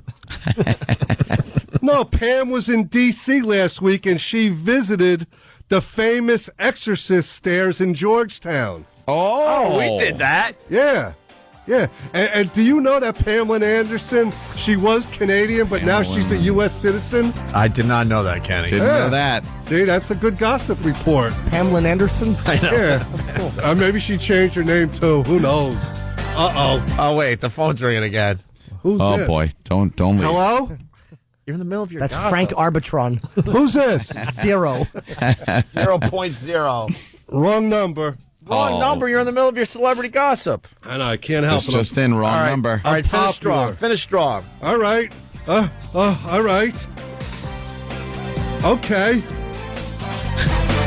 Did you hear about the alleged Roger Clemens affair with Mandy McGreevy? Oh, yeah, that's very inappropriate, by the way. It's not really alleged at this point, Kenny. Talk about pitching and catching. What? I don't really get that. What'd you say? Talk about pitching and catching. Because, he's a pitcher, and he's having an affair with her. Think he throws fastballs? Oh, my God. And that's been your gossip report with Club Soda Kenny. Back to the funny guys. All right, thank you, wow. Kenny.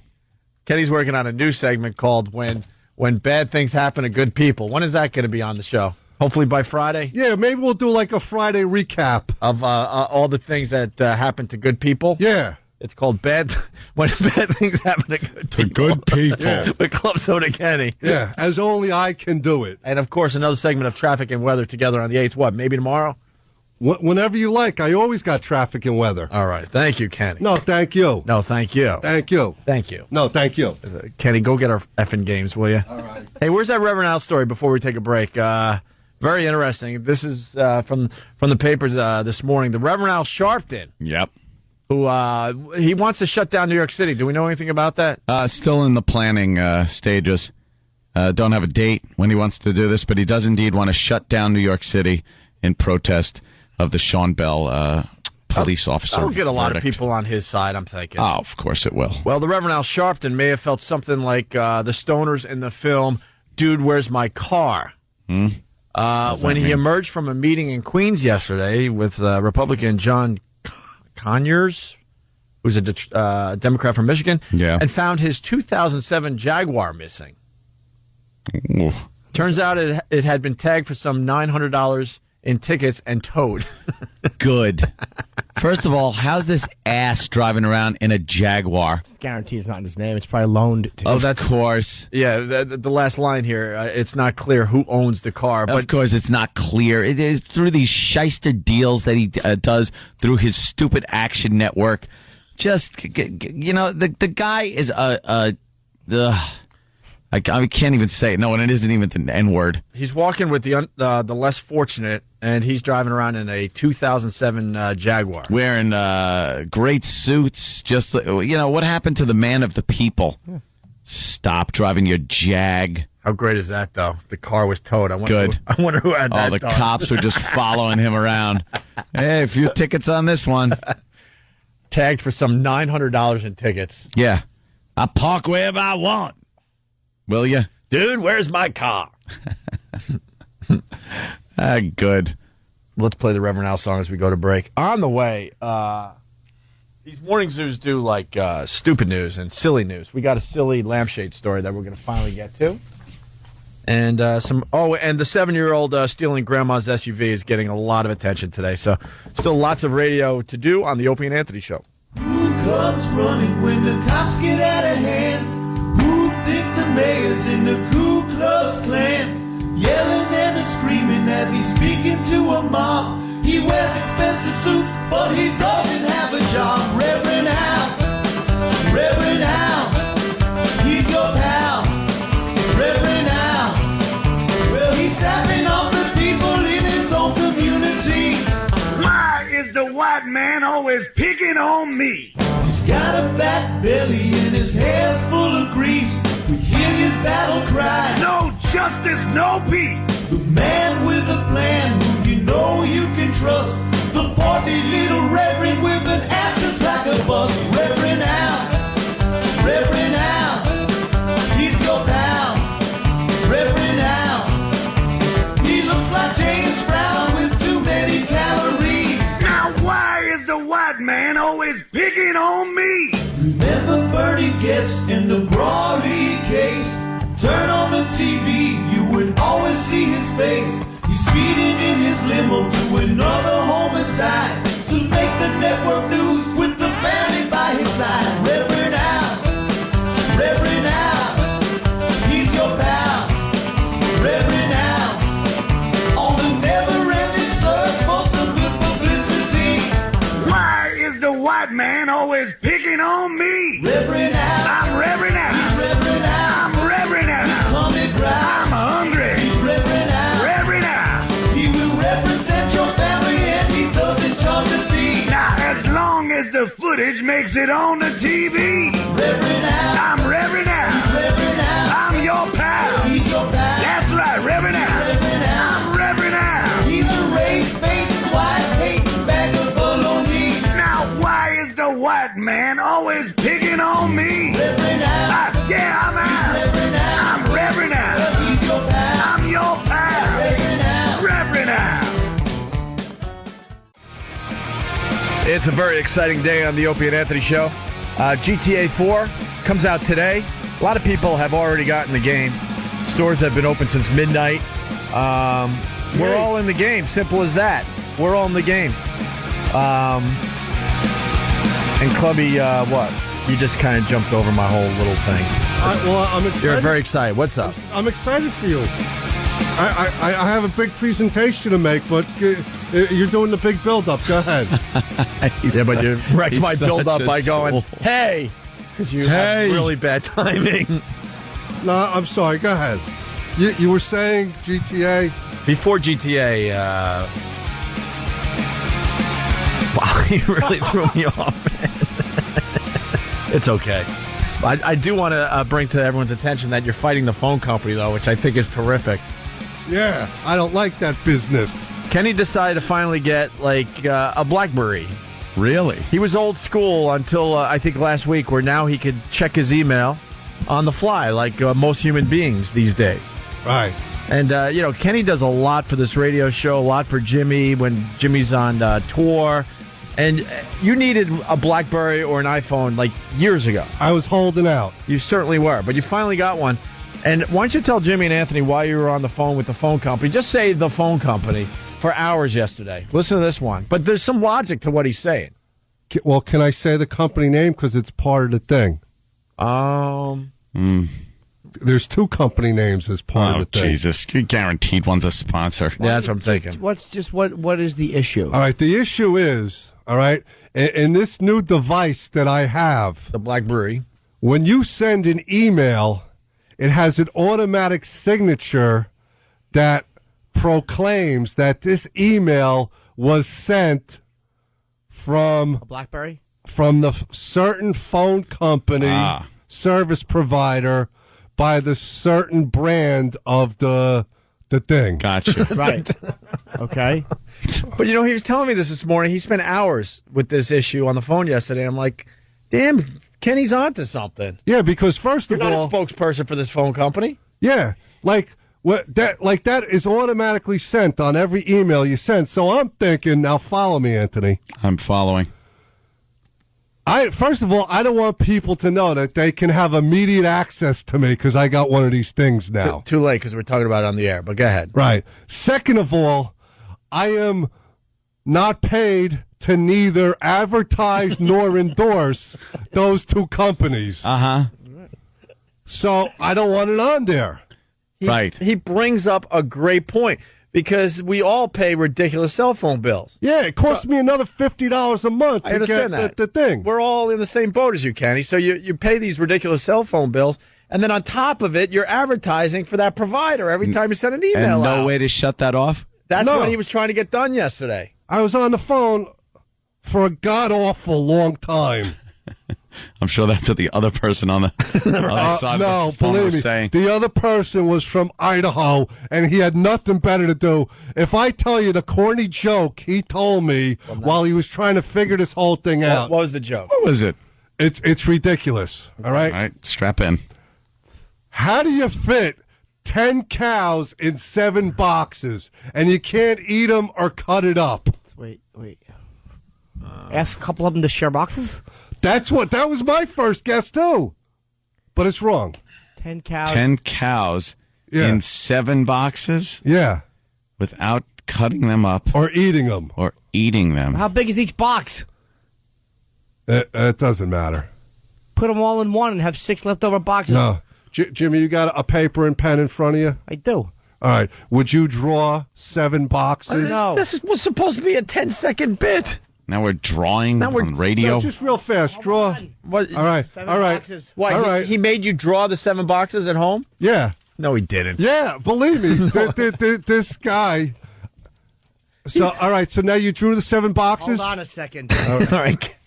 Jimmy, very annoyed, but doing what Kenny said, and he's drawing the 7 boxes. Okay, the There's 7 7 boxes are drawn. boxes. All right. Now spell out 10 cows in the 7 boxes. What? TENCOWS. How about if I just spell out asshole once? Wait, so what was the setup line again to that joke?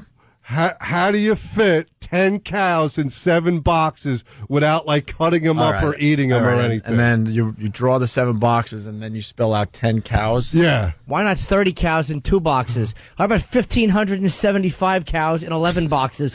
This guy stinks. Hey, he's from Idaho. Alex in Boston has help for you. Alex, what's up? Hey, you should be able to log on to whoever that provider's website is into your profile and change the bottom of that. I would email. think. A lot of people say it's as easy as just finding the website. Yeah, it's very easy. It takes about a minute. Okay. And, All right. and how many hours were you on? I was an hour and a half with this guy last night. And he's like researching things. He's calling his boss, who's calling his boss. But, you bring up a great point. You're not a spokesperson for the phone company. You just want to send your dumb email. Yeah. You're already paying for their service. Yeah, let them pay me to advertise and endorse their products. All right, very good. Because I'm Club Soda Kenny, damn it. Did you ask about the extra charges and all the surcharge? Did you ask about that stuff too? Nah, Stuff? he's just from Idaho. He's like a small man on the tongue. Can we have our games, Kenny? Yes. I hold in my hands the new GTA 4. Yes. We have a PS3 Oh, for thank you, GH. Kenny. We have an Xbox for Anthony. Oh. And we have a PS3 for Jim. Oh, thank you very much. Very nice. And There it is. There it is, in our hands, ready to go. Oh, wow. All right. We will be back tomorrow with the Opie and Anthony show. No, we should have done. We should have set up 3 TVs at XM with the game and see, see who could play the best. Hey, Laszlo, calling from London. They got you all over the world, huh? Yeah, I came over here for the midnight store launch. Oh. Isn't it like afternoon time now there? Yeah, it is, but at midnight last night, there was like 1,000 people lined up outside of a game store. Wow. And there's no open container law over here, so everybody's just drinking and throwing their beers on the ground. Of course. Absolutely drunk. Including Laszlo. Including me.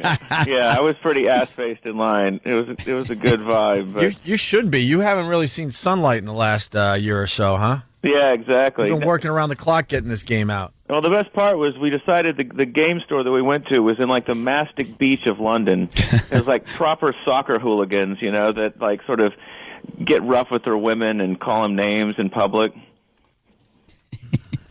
Nice. Soccer hooligans. So there's 1,000 people online. Did the game store have enough games? No, yeah, absolutely. I'm hearing rumors that we sold anywhere from 1 to 2 mil or something like that. Already? Yeah. And they're saying you guys are going to sell 9 million by the end of the week? Yeah, I hope. Who knows? I don't know who came up with that statistic, but that'd be quite cool. I heard a gazillion. Yes. Dude, if you guys sell 9 million in a week, and what's the average price for the game? $50 or $60? About $60. So that's $540 million. Yeah, well, we've also been in the hole for about 4 years while making this thing. And, of course, the huge stipend we paid Anthony. Oh, wait, that was nothing. Yeah. You got a lot of guys for free. Yeah. I got to get paid. I'm pretty psyched, though, because when you play the game and you go to your safe house, you can sit down and watch television. And when you watch that television, you can see the Pisswasser commercial that Anthony did the song for. Very, very eager to see that. Yeah, there's 2 in-game TV stations, so when you fail a mission and you want to just go back and drink at your safe house crib, you can literally watch hours of TV that we produced. And it's original out. You know what I mean? It's not like a 5-minute loop or something like that. No, it's all original content. There's several shows. There's like a cartoon that we did. We did a spoof of those Rick Burns documentaries. Called Ken Burns? Yeah, Ken Burns. Well, he had his brother, too. His brother? Oh, right, okay. He did the New York one. And it was the same vibe, just slow pans across pictures and ridiculous comments. There's so much content in this game. You're going to be spending a lot of time doing a lot of other stuff other than just cracking open heads and shooting and being with prostitutes. Yeah, the guy at Wired said he was trying to find the bottom of the internet, and he just couldn't because there's an in-game internet with over 100 sites that we wrote, and it's all spoof content. Wow. That's unbelievable, man. Yeah, and I can't believe Jimmy got a PS3. Is this true? Yeah, Jimmy. I'll tell you why I did. Because I was out looking I wanted a Blu-ray player, and I can't buy an Xbox just for video games because I honestly don't know. Like, I may only play this one, and I wanted the Blu-ray player badly, so I bought the PlayStation 3 because you can upgrade that one online as far as the Blu-ray capabilities are concerned. And I figure, look, if I fall in love with this game completely, when the new updates come out in August, I can get an Xbox. I mean, that's a few months away. Right. But is there any way the updates will go on PlayStation 3? Right now, it's only slated for Xbox, but You know, I would hope deep down that if it does really well on Xbox, maybe we'll end up doing something on PS3 with the downloadable content. But we're already cranking on that stuff. We're not even sort of resting. We're already in production for the first bit of downloadable content in Mission Fest. When is that going to be available? I think towards the end of the summer. Wow. And what's the special edition for Xbox? Oh, it comes with this like lockbox and a duffel bag and a like behind the scenes art book that shows a lot of the sketches and stuff for the game characters, as well as a soundtrack of some of the music in the game. We were going to release all the music in the game, but there's over 200 tracks that we licensed. So yeah, there's a lot of music in it, and it's cool. Iggy Pop's the DJ on the rock station, and Juliette Lewis is sort of this spaced out DJ on the modern rock station. So. It came out nicely. I got to work with a Scientologist, which is always cool. Hey, is there a special edition for Xbox 360 that costs a lot more money on Amazon? Eric's asking. Yes, there is. There's a special edition. That's what they were just asking. There's a special edition you can get for either Xbox or PS3 that comes with that lockbox and all the other materials that costs more money. Did he just say that? Oh, I'm sorry. Yeah, thanks for I apologize. paying attention, Jim. I'm looking at you confused. Like, I'm sorry, Laszlo. What's the difference between the special edition and the one we have? What, do you want me to explain it for the third time? I don't know. Just goodies. You have just the game. We have just the game for now. It's little goodies and doodads, That's- swag. Don't worry about it. This will preoccupy you for a while. Oh, but it has nothing to This do with is the game. all I'm that Jimmy's been talking about all morning. When are we getting our games? When are we getting our games? I'm like, Jimmy, even if we get our games, we can't play them until we go home today. I have couples therapy today. I can play later. Oh, no. That should be fun, Jimmy. You should blow off the couples therapy to play. Yeah, Anthony, I also wanted to let you know that they had a brewery over here, Bruce and Pisswasser. Yeah? And I mean, it's got the bottles. I was drinking loads of it last night. They got a pallet of it, and they were shipping it to New York, and Customs turned it back. Really? Yeah, because it doesn't have all the proper stupid health warnings and stuff. So on it's it. not even good for export.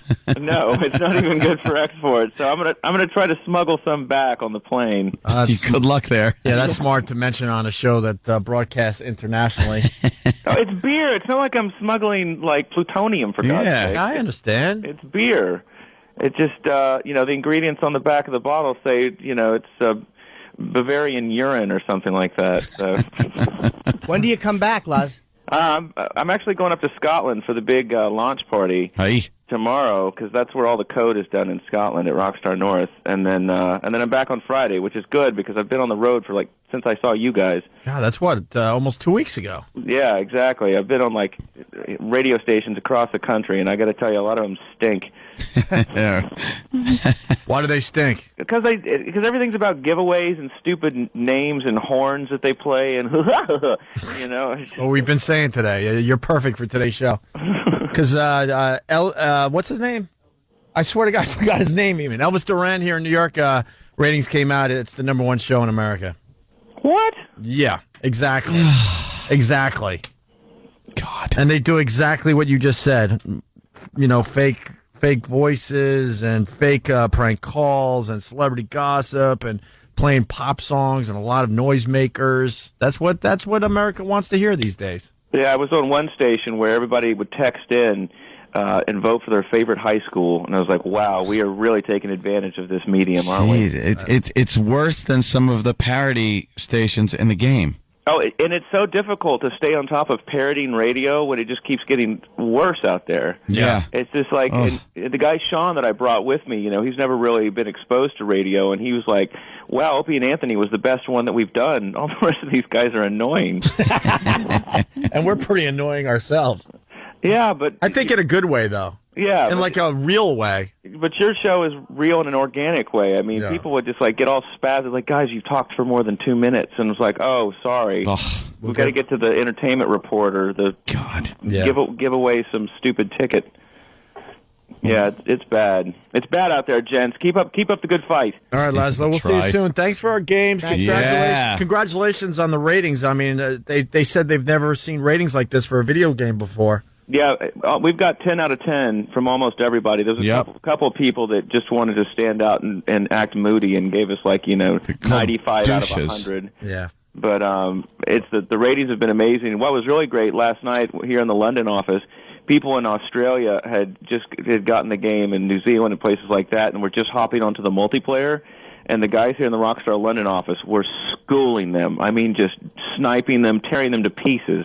It was pretty hysterical to watch. These guys have been playing the game for a year, and the newbies come in and they just mow them down. I would have loved to have been in the room for that. I never even thought of that. Yeah, you guys got all the experts that have been playing it forever, and you got the newbies just getting started with multiplayer. Yeah, that's hilarious. Anthony, I can't wait to play you online in this thing, dude. Oh, I know. I'm going to jump on. I want to, get used to it a little.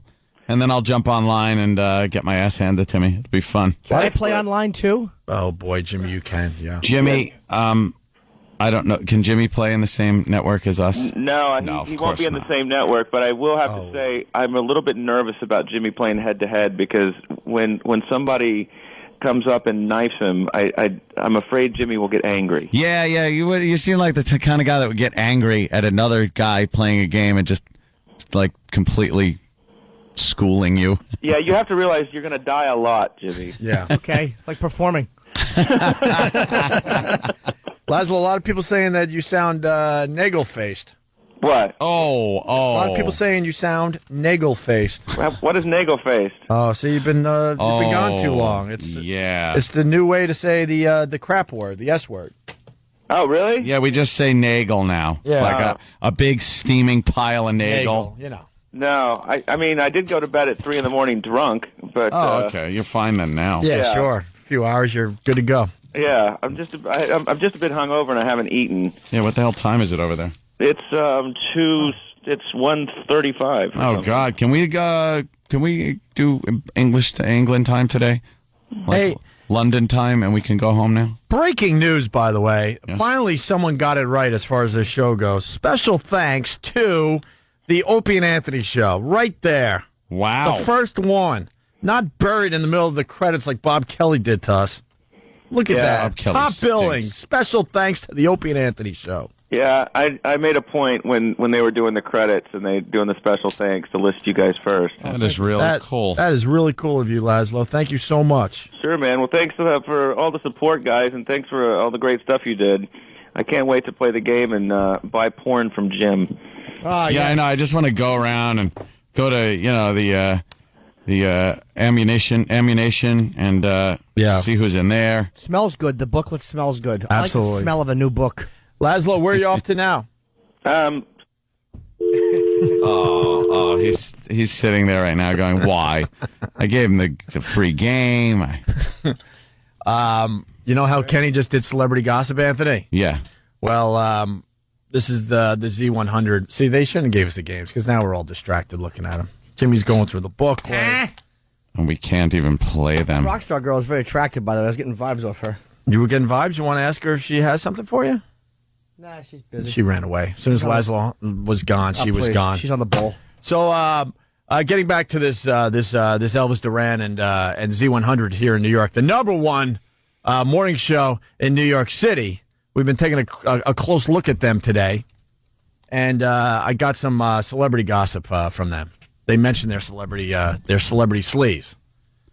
The friendliest gossip segment to ever be called the sleaze, according to young Sam. Sam? Yeah, for a segment called the sleaze, I thought they went out of their way to avoid sleaze at all costs, but maybe that was just me. Yeah, all right. You ready to hear this, Ant? Please. Here it is. Let's get into the sleaze. Danielle. All right. Well, Pete Wentz, he's not depressed. He's from Fall Out Boy. You know that. And supposedly he and his girlfriend, Ashley Simpson, fiance, are expecting a baby. So Pete gets up on stage in D.C. to the crowd, getting ready to perform. And he says, I want to thank my girlfriends for JJ. Wow. Thank you, Pete Wentz. I don't get these people, but hey, why not? What? You hear that, Jimmy? What was that? Yeah. Jimmy's really distracted. Why did we head out these games right now? I'm looking at myself in the credits. I know, but we're doing a radio show. Oh, okay. What did I miss? Just playing this audio is going to be who gives a crap. No. What happened? We all have ADD. Why did we head out the games during the show? Why? I just for a second. I was like, why? What happened? Well, they told that they did that stupid celebrity gossip thing, but there was nothing nasty about it. didn't hear it. You were so... They were saying for JJ. For JJ. Yeah. By the way, if my computer at some point doesn't stop doing this on a daily basis, every day, it will just turn itself off automatically. Just shut itself off, turn itself back on, and nothing works. That's part of what's been going on here for months. Fix it! That computer's a real vajayjay. A vajayjay. That's right. I bring it always Fix back. the goddamn thing. And then Mars has to come over from XM and put in some kind of magical code, or else nothing loads. Now it's not recognizing the camera or anything else, or I don't know. What are they missing? Us? I don't And know. a rotted apple No, in but the corner? I can't get any comments. Like half of this stuff. What do you think? I'm brilliant. Half of this stuff comes from Steve from Bayshore. Well, and you're bummed about not being able to look at the beautiful girls. Of course. So you're distracted with the computer issue. Jimmy's reading credits. Why are we even playing this audio? Why are we even playing it? I heard the JJ. Because then it just becomes like, someone else's show. But we'll get the gossip. Is this the gossip now? We'll know what the gossip is at least. All right, here we go. More, they call it the celebrity sleaze? Yes, the sleaze. All right. Let's talk about American Idol. Last Wednesday had its lowest rated episode in 5 years. Now, Idol numbers are still huge. We know that. It's still a great show. But producers are throwing around ideas on how to freshen it up. One of the ideas is instead of showing us all that audition stuff that we can't stand, instead opening it with the Hollywood round and then throwing in some audition footage here and there, which actually sounds a lot better to me. I don't know about you guys. Guys, Wait. I don't know about you guys, This is the number one morning show in New York City. Because people are driving going, oh, they are? That's Idol? Wait, now, I happen to like the audition process. I wonder what Bob at work is going to say when I ask him if he likes that or not. What I'm learning today is we need to do more Who Cares Radio. Oh. This is Who Cares Radio. Why am I You're so in your low in car the and you listen to... Oh, my God, why? Jimmy's bummed. He's low in the credits. Oh, my God, why did we hand out these games? Why? Because it's the greatest game ever, and now we have them. It was supposed to be a dramatic thing. Here's your games, guys. And know what we should have done? We should have then everyone hand them back to Kenny. No one would have known, and then leave them in the office till later. What? Yeah, they'd be there still. Of course they would. No, they wouldn't. They'd be stolen. So what you're hearing basically is it's called Who Cares Radio. No one is in their cars going, wow, oh, really? Oh, wow, that's really interesting. So I got to call Susie and discuss this further. Yes. Did you hear what they said? What do you think about this? That's what they do. Idol, did you hear what they're going to do next season? Because the ratings are... They're going to just show clips of the auditions. Why You're kidding. is this Where'd you number hear one? that? Why is this number one? I heard that on Elvis Duran. Well, I listened. I didn't hear that part. Oh, but I was getting gas at the time. Yes, maybe I was out of my vehicle. Shut up. Where's a gunman to walk through their place of work? Vajayjay is an Oprah thing. Vajayjay? Oprah said Vajayjay, because she was doing some edgy talk on her TV show. Was she? So now all these shows have adopted Vajayjay. Vajayjay. Oof. That is a lame ass way to say Well, we like to call it the whale's eye. How about the smelly donkey mouth? The Vajayjay. Vajayjay. They're number one in New York City, and they use stuff like Vajayjay. Ugh. And finally, the last bit of their celebrity sleaze today. Just getting ratings though. You got to give them that much. And your Jonas Brothers, they're so sweet. We love them. People magazine reporting that... Do they hate anybody? No. They love the world. They preface everything by, we love them, we love Idol, but we might have a little info here that might get you a little mad. No. But let's make sure we tell everyone we love you. Well, nobody wants to listen to radio of people not liking people. Really? And your Jonas Brothers, they're so sweet. We love them. People magazine reporting that the Jonas Brothers, we know, earned $12 million last year. And they did some nice things with their money. They bought their mommy a diamond-encrusted watch. What's that? And they gave 10% of their income to Nick's charity, Change for the Children Foundation. So that's so cool. It's nice when celebrities do cool Change for things. the children. That's Do they Sleaze, just I'm give Danielle. quarters and nickels? Oh, Froggy. Hi-oh! This is number one in New York. Yeah. Celebrities doing nice things for their mommies. That's what's getting the job done. It's mind-boggling. It really is. It's mind-boggling. That is who gives a S. Who gives a Nagel radio? Who gives a Nagel? Look at, I guess Nagel does. Oh, Nagel. Boy, does he hate that. Oh, does he hate being called crap. That's his family name, for God's sake. Family crest. I think I know Yes. E-Rock, too. If a show like this calls, he is gone. Oh, yeah. He God. loves radio like this. He'll leave Fits us right in. He'll leave us like that. This is his sex dream. bagel again. This is his dream, to be sex bagel and be part of this nonsense. Why did they call This- you a sex bagel? Can I ask that? That thrilling story of nothingness. Why? Yeah, why do they call you sex bagel?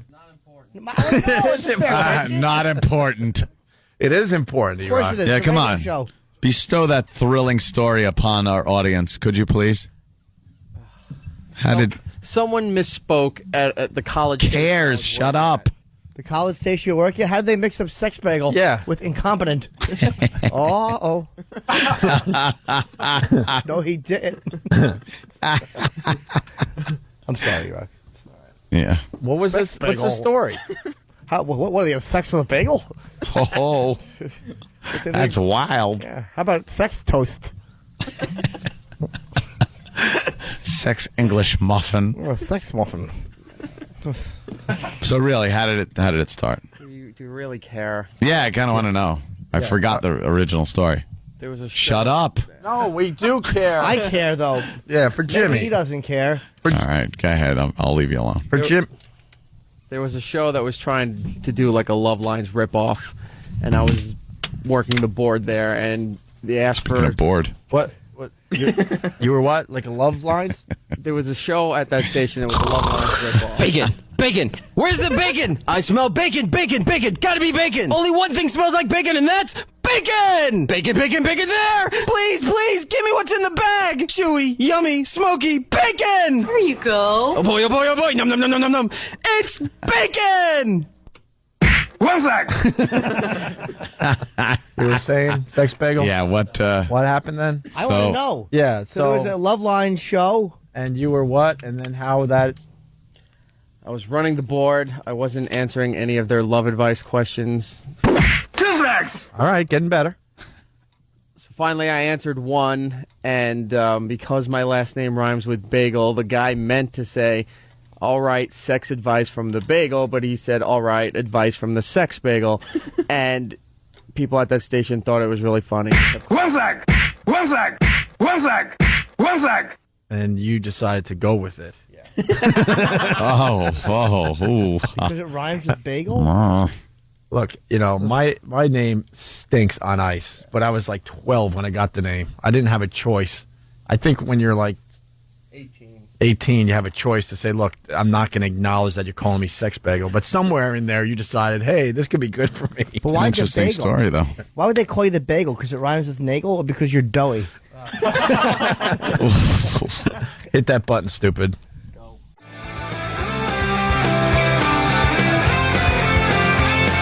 Heading toward the finish line.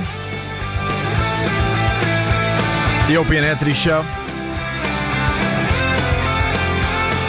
So that country singer admitted that she had that affair with Roger Clemens. Roger Clemens, yep. She's not denying it. I wonder how old she was when they banged the first time. Well, that's the issue, because they met when she was 15.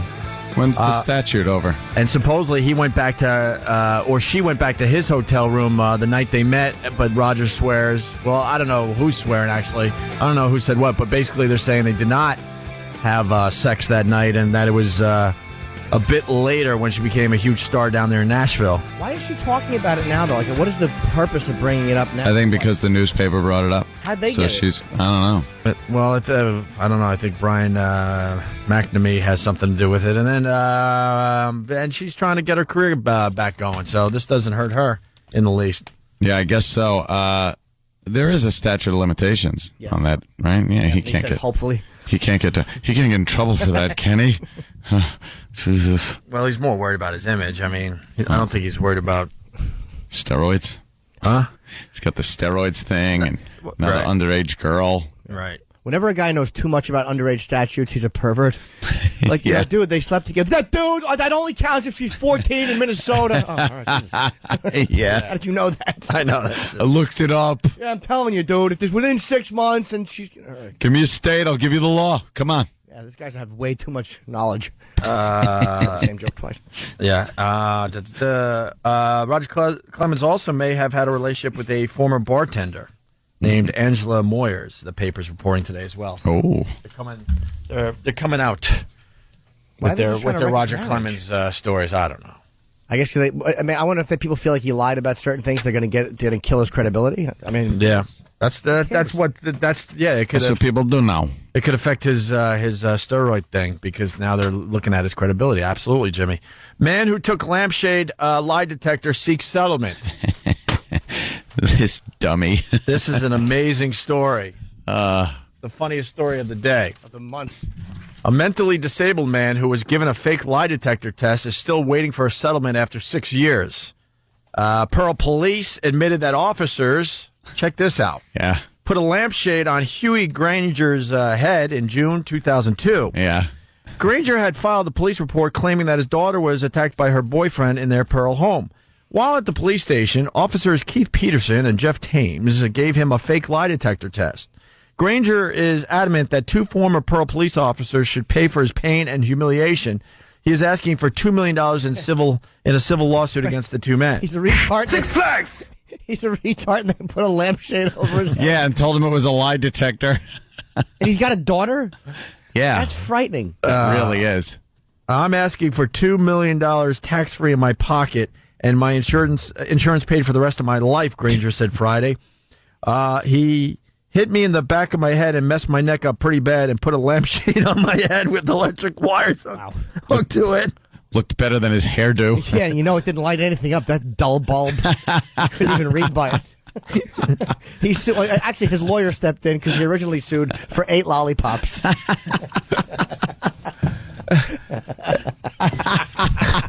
You dumbbell. Hey, what a dope. And we've had an ongoing theme on the show this morning, talking about the morning zoos out there, and the Elvis Duran guy is #1 in New York. And the reason he's #1 in New York, he's not taking this angle on the story. Oh, I don't think so. If they're even reporting on this story, they're like, "Oh, you got to hear this. What happened to this this man? It was terrible." We find it hilarious.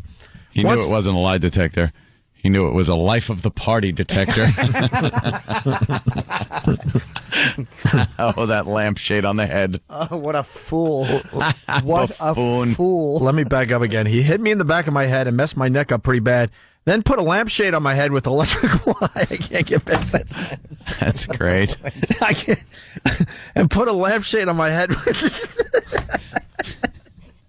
with electric wires hooked to it.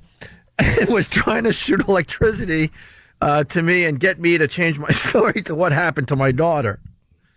The incident was videotaped. Oh my God. Get me that tape. Is that anywhere? YouTube. What could be funnier than just seeing this lummox sit there with... the funniest part would be to look in the corner and see the shadeless lamp, just the bulb. Just the bare bulb, knowing the shade is being used for something hilarious. Like, it's in the corner, and then you pan to the left, and Dumb Bello is just sitting there with his stupid Siemens furniture hat. The incident was videotaped, and the city admitted the officers were wrong. Peterson and Thames were suspended, and both eventually left the department. Granger, who is mentally disabled, filed a lawsuit for civil rights violations. Federal judge ruled a few years ago that the city could not be held accountable for the officers' actions because there was not a documented pattern of history of abuse. They just figured they could get away with it. Yeah, one-time deal. How many retards you get in there, you can put a lampshade on. You can't do this every other day. It's hysterical. You know, you save this to do it one time only. Oh. I don't have nothing against them either, Granger said. I just hope they'll make up their minds and get this case settled because it's been going on too long. $2 million. They should just give him a bag of marbles. Say, here's your $2 million. Thank you. Oh, boy. I go try to buy a house with it. Just waving a plastic bag of marbles at a real estate agent. Here you go, $2 million. No, these are marbles. dummy. They walk into Levitt's and he asks for the hat section. I need earmuffs. He's got 2 doilies on the side of his head. This guy's a boob. Oh, what kind of an idiot? He's awful. His hands are chilly, so he puts slip covers over them. A horse's ass. Let's people put a lampshade on his head and call it a lie detector. How did you not what did you think you just had? Did you, like, when they did that, did you think, oh my God, I've had lie detector tests around my house my entire life? Everywhere I go, there's lie I've been detectors. lying my entire life. Oh, no. Hey, can we get a lampshade for E-Rock? Oh. E-Rock, would you try it out as our stunt boy today? What? Why? First reasonable thing I've heard him say. He's had enough. Retard sex from Boston, listening on BCN. He writes, Opie, this happened on The Wire. Yes, I remember this episode. The cops, Anthony, they did something similar on The Wire. The cops put a corner boy's hands on the Xerox machine and printed out pieces of paper with true and false on them. So they'd ask him a question with his hands on the Xerox machine, and then true would pop out, and they would show it to the corner boy. And they believed it as far as the show goes. A mentally disabled man. Yeah. Oh. Dolt. A dolt. A blithering idiot. What a fool. Oh, covering up that Mo haircut. Mo Howard haircut. Stupid lampshade. Put the lampshade on there and just trim around the lampshade. Instant retard haircut. He dozes off and he's chilly, laying on the floor, so he has to pull the sofa on top of him to keep warm. This guy's a clod. Oh, God. Very nice. They should have fingerprinted him with a toaster. Here, put your hands in here, dummy. We have to take a tongue print. See that socket over there? Oh, God. Can we talk to this guy on the phone? What guy? The retard? Yeah, I would like to. Why not? Mm-hmm. Yeah, I'd love to. Instead of iRobot, he's doing a movie called iDiot. D-I-O-T. No. Wordplay. Oh.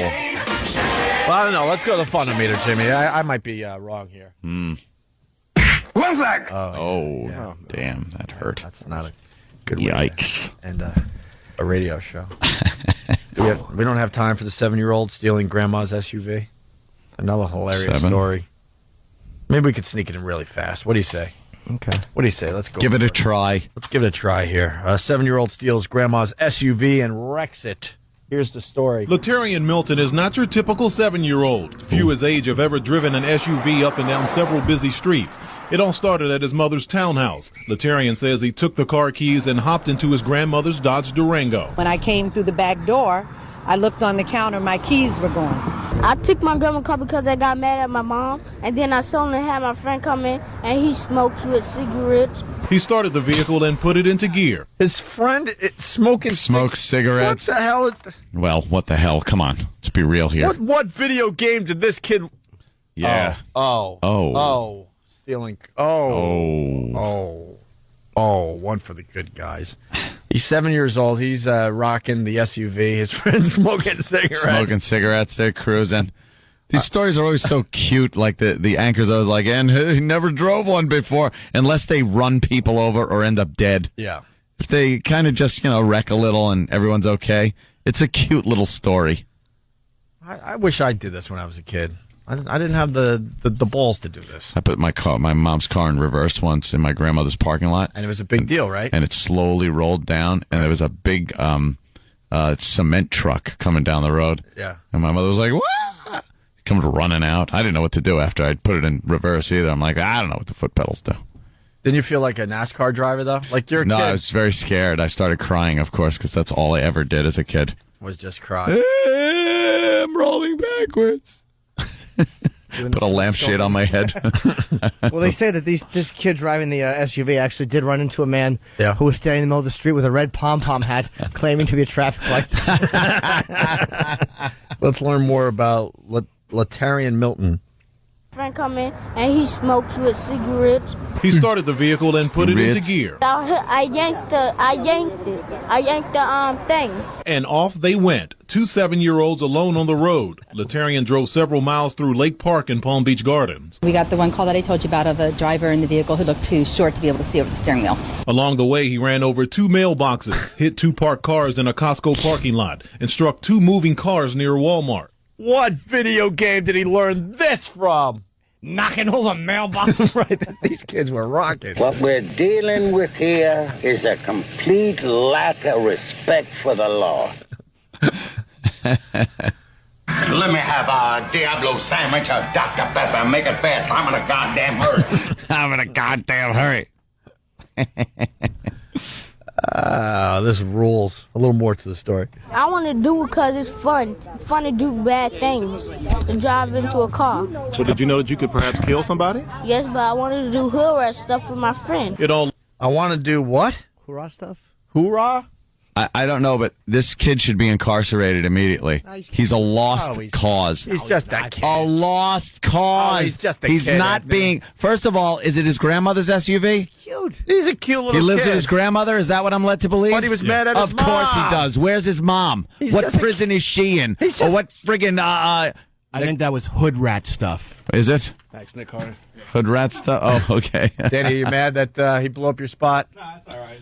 Yeah, but Wait, no, hold on. What happened? Oh, wait, what happened? Nick Carter's black, so, you know, he's giving us a little knowledge from the black community. What's That's hood? what we need. What does hood rat mean? So just a hood rat. Kid in the hood. No, he said, I want to do hood rat stuff. I play Led Zeppelin for a living. I don't know. Danny. Danny. Danny, come in here because we're almost done. Did I piss him off? I don't know. No, I don't think so. I think you did. I don't know. No, I don't think so. Are you mad, Danny?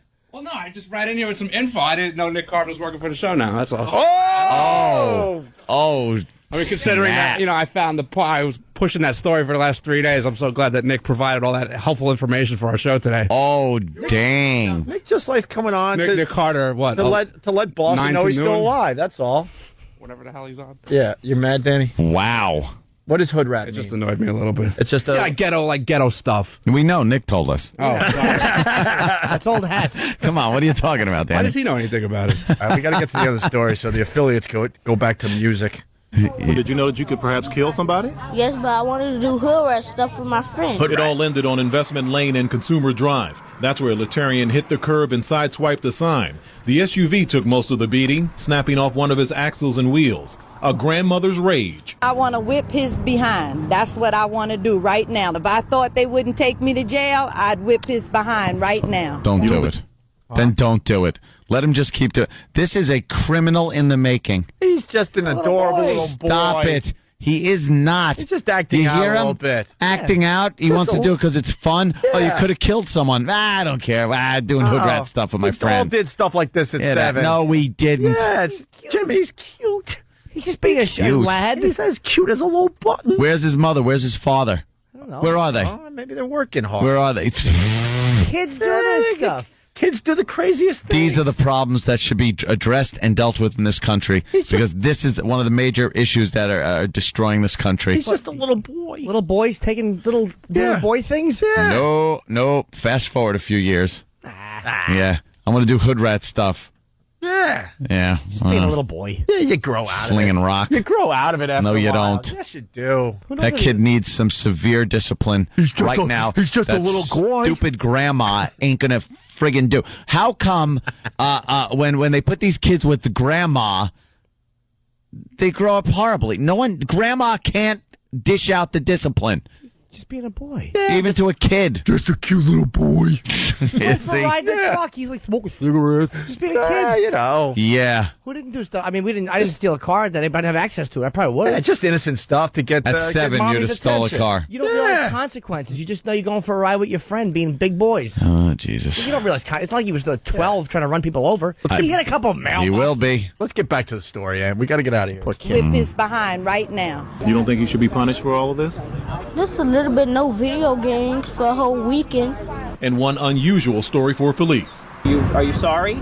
You understand that now your grandma's going to have to pay to have those cars fixed because you hit those cars. Can my mom help her? The grandmother has custody of the boy. Palm Beach Gardens police say they do plan to move forward with charges of grand theft against the 7-year-old. He's obviously too young to go into any type of juvenile facility, but police say they do want to get him into the system so they can get him some type of help. He's 7. There you go. Run him through. Run him through the system. He's just a little kid. Run him through the system. It's adorable. Grandma's raising him, She's right? done the best she can. How cute was that? Can my mom I'm sure help? Mom would raise him, but she's too busy working hard. Yeah. To get Where's the bills Mom? paid. Yeah. He's just a little Can Mom help? No, she can't. That was a cute question. I don't know. That's a cute little story. How much money can she pull in on her back? Just a cute little story. Yeah, real 7. cute. Just 7. We're doomed as a nation. He'll grow doomed out of it. as a nation, people. Doomed. He wasn't mean. He was just being a little kid. It wasn't like he did it to be malicious. He's just being Yes, a he kid. did. He did it to be a hood rat. He said, "Could my mom help?" How cute is that? It's a cute question. All right, that part was kind of That cute. was very cute. That shows you right there. What should your punishment be? No video games for a weekend? Yeah. That's a big punishment to him. You do that for spilling something in your house. Spilling No it. video games. Get in your room. Not for stealing a car and sideswiping other cars. That should show you that he's 7. He doesn't. Yeah, he's too young to know, Aunt. Okay. Come on. You got to give him a 7-year-old. Can't wait till he's got a gun up your nose as you're trying to get to your car. Oh, wait till he's 9. Nick Carter is next here in New York City. Yes. Maybe Danny can come in and do some breaks for him. Adam 12 in Boston, right? Who's on next in Buffalo? I don't know. Or Syracuse? I don't know. Very talented people. Who's up next in Cleveland? I don't know. Very talented person. Maybe we need some of that info. We're off to XM. Have a good day. Later.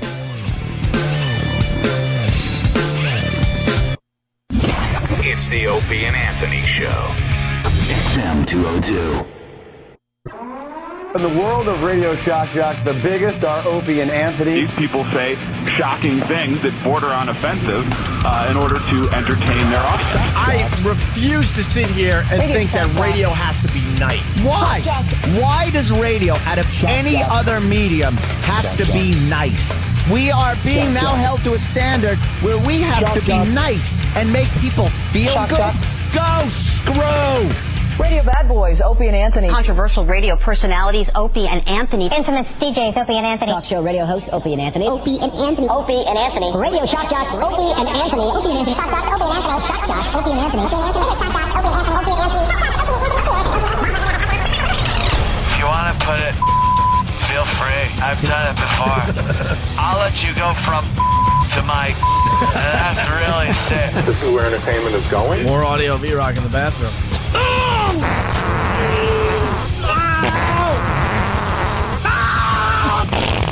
They are sick freaks. Can you pop this? I want to see something squirt out. Aim it over there.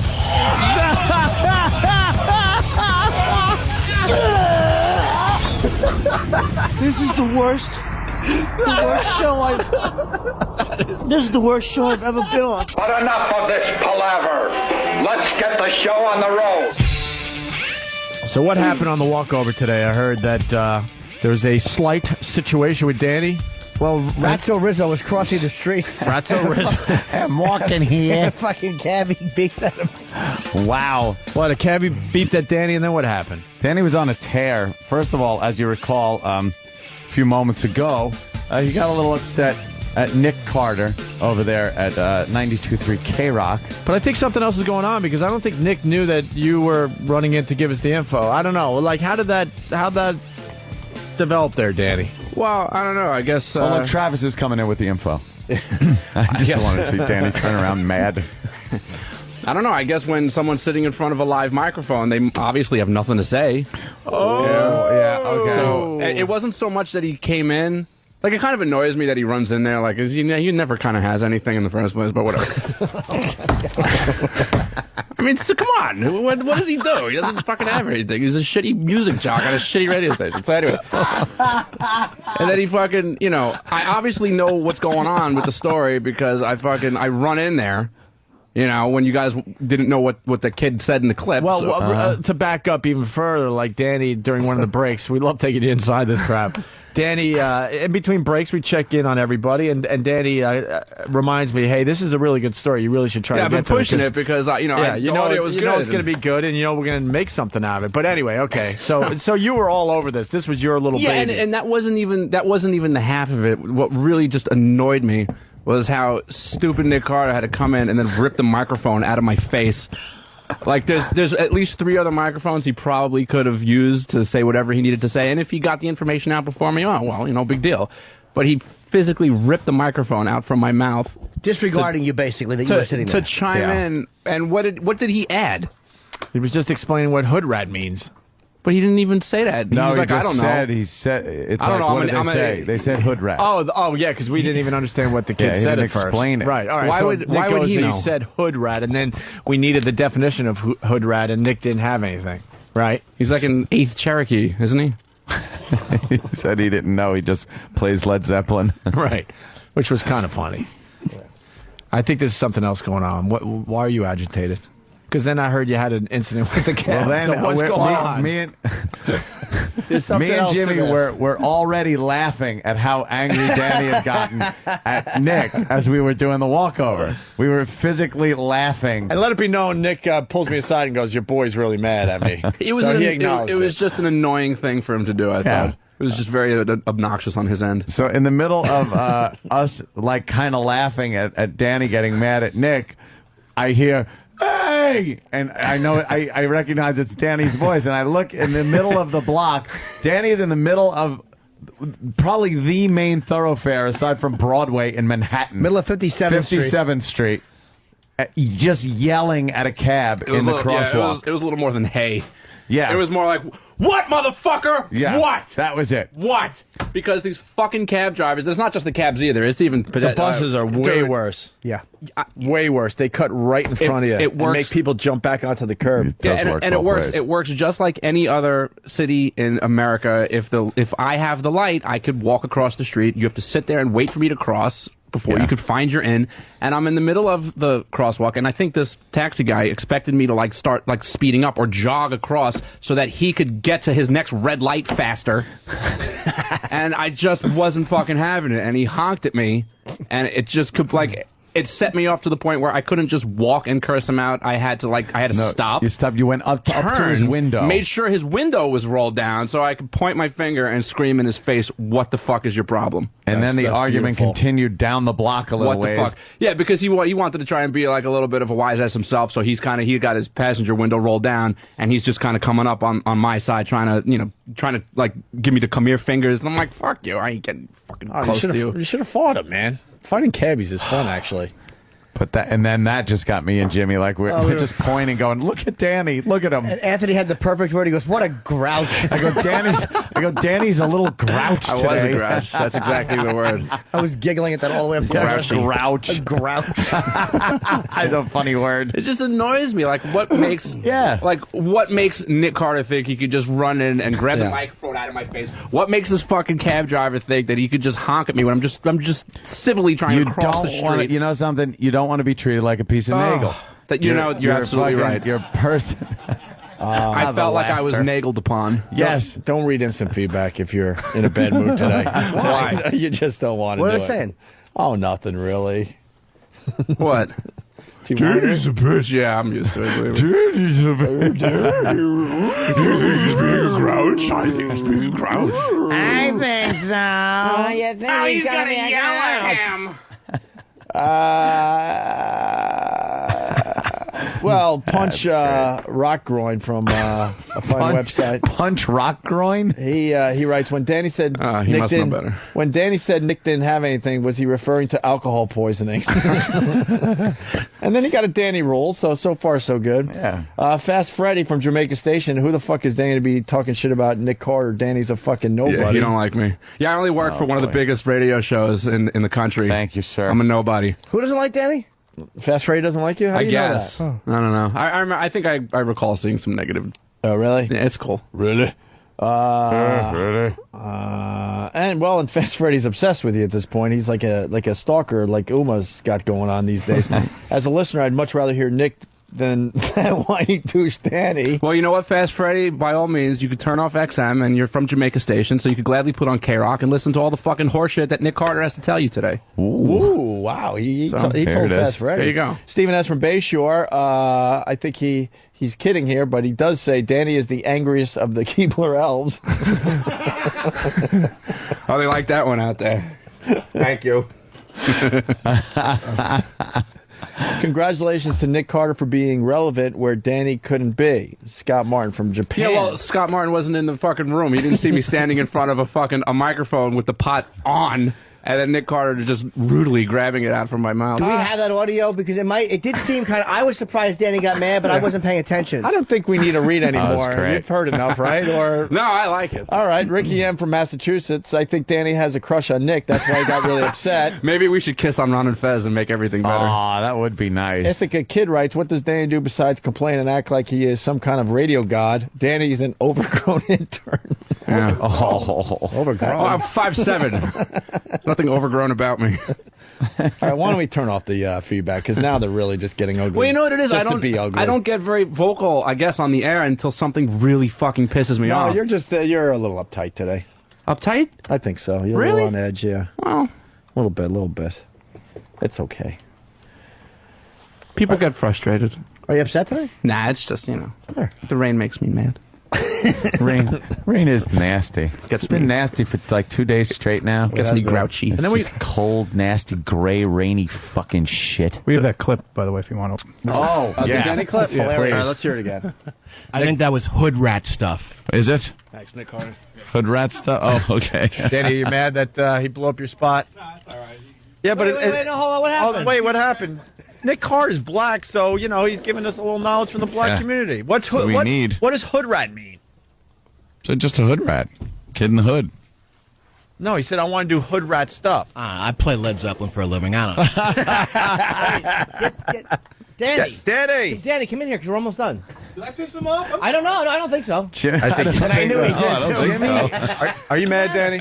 Well, no, I just ran in here with some info. I didn't know Nick Carter was working for the show now. That's all. Oh. I mean, considering snap. that, I found I was pushing that story for the last 3 days. I'm so glad that Nick provided all that helpful information for our show today. Oh, dang. Nick just likes coming on Nick Carter, what? to let Boston 9 know to he's still noon? alive. That's all. There you go. Ooh, wow. Yeah. I love Jimmy the fucking instigator. That's I mean, he knows he's mad. He's like, no, what, Danny, come here. What? Well, I did want to hear his response to it because I knew Danny was But his you're job. such an instigator. Why is Sam coming in? Oh, I thought you had something on the Danny situation. No? No, well, but Oh, the second fan. Nick, he walks by the office to get to the studio, and Sam, of course, says, "So Danny's really mad at no, you." that's not even. No. Sam goes. As Nick Carter is walking by, Sam goes, "Hey, Nick Carter, Daddy's mad at you."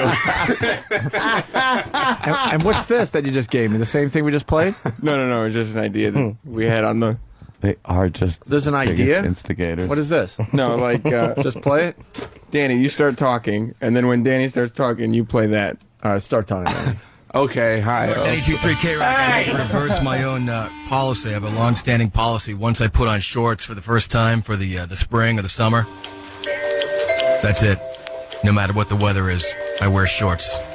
It was like 80 degrees the other day, and today it's this. Man, 92.3 K-Rock. Was that a Nick Carter break from this morning? Oh, that's Just now. fantastic. Yeah, just now. He's getting ready for summertime. It's a perfect little talk up to summertime. He should be running into Elvis Duran's studio with that material. We got a fight a brewing. New. That's good stuff. We got a fight a brewing. I was going to wear my boots today, fellas, but I was like, you know what? I didn't waterproof them yet, so I put my Adidas's on instead. What's wrong with you? Danny doesn't play. He's had it. Danny's turning into a biker is what it is. Yeah? No, He's got to have a bad attitude so he can bash people's heads in with pool cues. I don't know. My skin used to be so thick, and just all the layers got peeled off, and now like the littlest that thing it? just sets me off. Just fucking beaten down. Yeah. I can't even tell you like how many times I've almost taken my Xbox controller through my television over nothing. Over a fucking game. Over getting dealt a terrible Texas Hold'em hand. Like, Jack 5 again? Oh, same fucking hand. Yeah, how many times have you yelled that at the fucking computer? How about you shuffle this, Mr. Computer? You can play Hold'em on those games too. I actually might get that for the fucking PlayStation. Yeah, you can get all these cool, downloadable arcade games. You go online and play with people. It's on PlayStation too. Yeah, PlayStation has their own kind of version of it's on Xbox. Xbox Live is like subscription based. I think it might be free actually on PlayStation Network. But I wish I had a Wii. I wish I had a Wii, but I have to cut off my dick and turn it into a vagina. I was with you, but I ended up playing the Wii. And it was kind of fun. Wii.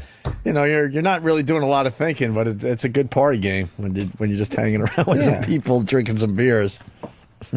I wouldn't be playing it every night, but as a goof every once in a while, it wasn't bad. It wasn't bad. I got to be honest. What? The Wii, the bowling, the Tiger Woods, the tennis with the big-headed people is pretty fun. The Wii's not only fun; it's fun for everybody. Yeah. Oh yeah. Stinks. Kids and the elderly. But it's a good game to socialize with. I heard on the fan. Top-selling console because only the kids and the elderly are picking it up. We means family, doesn't it, Sam? It sure does. That's in Dillette somewhere. It should be O-U-I, as in we. Like, are you a faggot? We. Thank you. A little French joke. Thank you very much. Got a few people that came to check out the show, even though it's raining here in New York. I appreciate that. He's dressed like the fucking jock in every 80s movie. Sorry. There's another fight of brewing, but Pat Duffy's not here. So do we save this audio? Do we play it? What do we do? That's all right. I got the info on this one. Yeah, right. Yeah. He's doing that bit. Should we play the audio and then we set it up for when Pat and Tony will be here at the same time? Sure, I guess. A bit of a problem. Tony is out. The audio right audio is. I'd be interested to hear a little bit of that. We got some trouble brewing, as we like to say here. Sam and Than. Than and Sam. Were doing their radio show this past Saturday night, and there's been a fight of brewing between Pat Duffy and Tony. They're two guys that have worked for free way past their internships. Sure. Both valuable. How long have these guys been working? Who knows? They get into it, I think. I think Tony's been here for about 2 years, and not Pat one Duffy's paycheck. A year and a half. And Pat Duffy, not one pay. Oh, yeah, Pat Duffy, it's easy. The eggnog thing, about a year and a half ago. Yep. All right, and it all came to a head on the Than and Sam show this past Saturday night. So you got Tony says Pat Duffy's a super fan. Pat tries to defend himself. Here we go. I'm not sure. I don't have a typed out track list like that. I just have numbers. Boy. I bet Nick Carter would have it. He sure would. After his shorts break. That cabbie would have it. The cabbie. Track 1. Here we go. That's not one. This is all fucked up. Oh my God. Sam, is it one is three? Daddy, Thank you. You just defended yourself, though. Pat Duffy's a little bit of an attention horse. A little. Hold bit. on, wait. No, Pat Duffy's not attention horse. He's just a super fan, and he loves O&A, and I don't blame him. We all love O&A. It's why we work on the show. I know, and he wants to impress him. That's fine, But I mean, there is a difference between a producer, somebody who can produce content and make the show work, and a super fan. No, there is a difference. Absolutely. Pat. I think that's totally unfounded what he just said. I don't unfounded. First of all, let him. You got to let him. That's not an argument, Tony. You're just telling him to shut up. So that was the beginning. It gets way worse. In this next track, you're with me, Danny. Yes. All right. Tony explains why he should be hired over Duffy. Who do you think would be the better hire, you or Duffy? Why would you even ask that? I got to know because there's a lot of friendliness going on, but we have to because it's been a while since somebody got hired. Odds are with the merger. Sam, I've been here since you've been a fucking intern. Since you've been an intern, I've been working here. Right. And working side by side by you guys and Travis and everybody else. Yeah. And fucking, I haven't heard one bad thing said about me, and I've been fucking... That's why there's a website, Tony for Miss Congeniality, because everybody loves you. Well, whatever. If I love Pat. If Pat gets hired, is the day I quit. Ooh. Put it that way. Pat? Okay. What do you? I mean, would you quit if Tony got hired? No. That was the clip. Wow. They're getting into it. Yeah, we they're can feel building brewing. up. So far, not really a fucking knockdown drag, but I'm sure. The beauty is that we don't even have a job to offer either one of the guys, but they're already positioning just in case one of these guys drops off and moves on.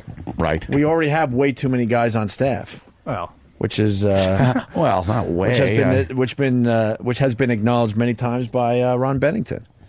Pat explains why he would be better the two debate. Here we go. Yeah, if I was hired, I would definitely be a lot more productive than Tony. So Because Tony keeps claiming that he's been here for 2 years. I've been here for 15 months, and I feel like it's a case of quality over quantity. Because Tony might have been here longer, but I feel that the time I've put in here has been much more dedicated. You don't do shit. You rub fucking feces all over Bullshit, yourself. I don't do shit. What do you mean you don't do? You do nothing. I do constant shit. What else do you do? What else have you provided besides feces rubbing on yourself? What else have you provided? Pat's got that great guess the sound bit. Yeah. Yep. Yeah. Oh, let's go on fucking YouTube. Somebody get hit in the nuts like America's Funniest Videos and fucking play it, and it's fantastic. Pat effing Duffy. Kind of like Pat Wow. Tony is. What's wrong with Tony? Why is he? I'm just kind of pissed? throwing Pat Duffy's bit to the side. I mean, Pat Duffy's bits have gotten a lot of views on the internet. It's a good bit. It continues. Than doesn't appreciate Tony's lip. Kind of like what you did with the taser thing, which was your big bit. First of all, stop. First of all, stop. It wasn't my big bit. I Don't had it tell in me my to pocket. fucking stop. I'll yell at you on this fucking show. You don't tell me what to do. It's fine. Listen, Explain yourself, You though. should align yourself with the right party. You're aligning yourself with the wrong party right now. I'm man. aligning myself with the future. Let's not Oh, confuse is he the future to you? He's got potential. Is Pat Duffy your future? Is that what you're saying? No, I'm not going to ever work for Pat Duffy. Let's not confuse things. Pat Duffy just I want to said. know if Dan thinks Pat Duffy is more important than I am to the Opie and Anthony show. I'm not going to answer that honestly, because then you'll leave. Wow. Well, Jesus. tell me. So that means you think he's more? Go ahead. Tell me right now. I want to know. This is between you and Pat Duffy. Wait, he really thinks he's more important to the Opie and Anthony show than Pat Duffy? Wow. Wow. Well, what now? I got to play devil's advocate. What kind of behind the scenes stuff? Because a lot of stuff's done behind the scenes. Like, a lot of people don't see the audio being gathered, but we don't just magically have it. These guys get it. So, what does Tony do behind the scenes? Well, I thought it was magic. No, Anthony, it's not. You think a little fairy just points? Well, sometimes, yes. I never heard of you. I never will lift that many cocks at once again. Predictable. We haven't even talked about Steve yet. He's at a neurosurgeon. He's at a neurosurgeon No one knew he was today. gone until two seconds ago when you said that. He's at a neurosurgeon today. He's got herniated discs all over the place. And the doctors are very, very concerned. Sure they are. I'd like a little stick-to-itiveness implanted. No. Maybe we could get Steve on the phone to talk about his herniated disc. Yes. No, it was a mistake. It's herniated dicks. I have a lot of herniated dicks. Sam, what's going on? We got Sam in the studio. Well, Tony thinks that he's done a lot of writing in the past for Steve in terms of production work.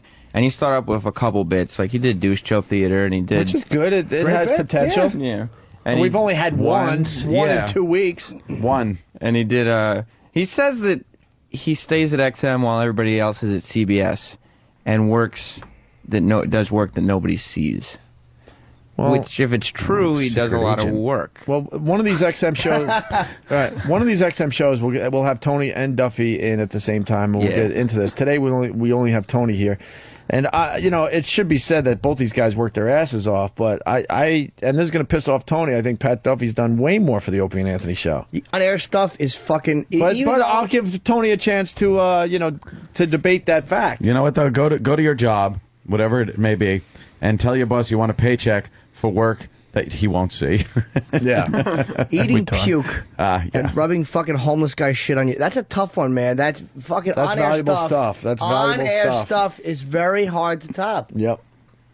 Absolutely. But not to take away from Tony either, Wishy-Washy Norton says. Everyone loved me. Because he's currently... Getting something from me? Yes, exactly. What is he getting food for you or something? No, he's just getting that Beastie Boys video because we have Adam from the Beastie Boys. Yeah, we got Adam coming in. I can never say his last name. Can't either. Yeah. Adam from the Beastie Boys in about 20 minutes. Tony and Duffy start fighting over their hair. Yeah, Tony kind of just goes after people sometimes. All right, let's listen to this. On the Pat Duffy versus Tony issue. Tony, I just changed the pad data. Do you know how to do that? Yeah, I do. You hit fucking the thing twice, you fucking douchebag.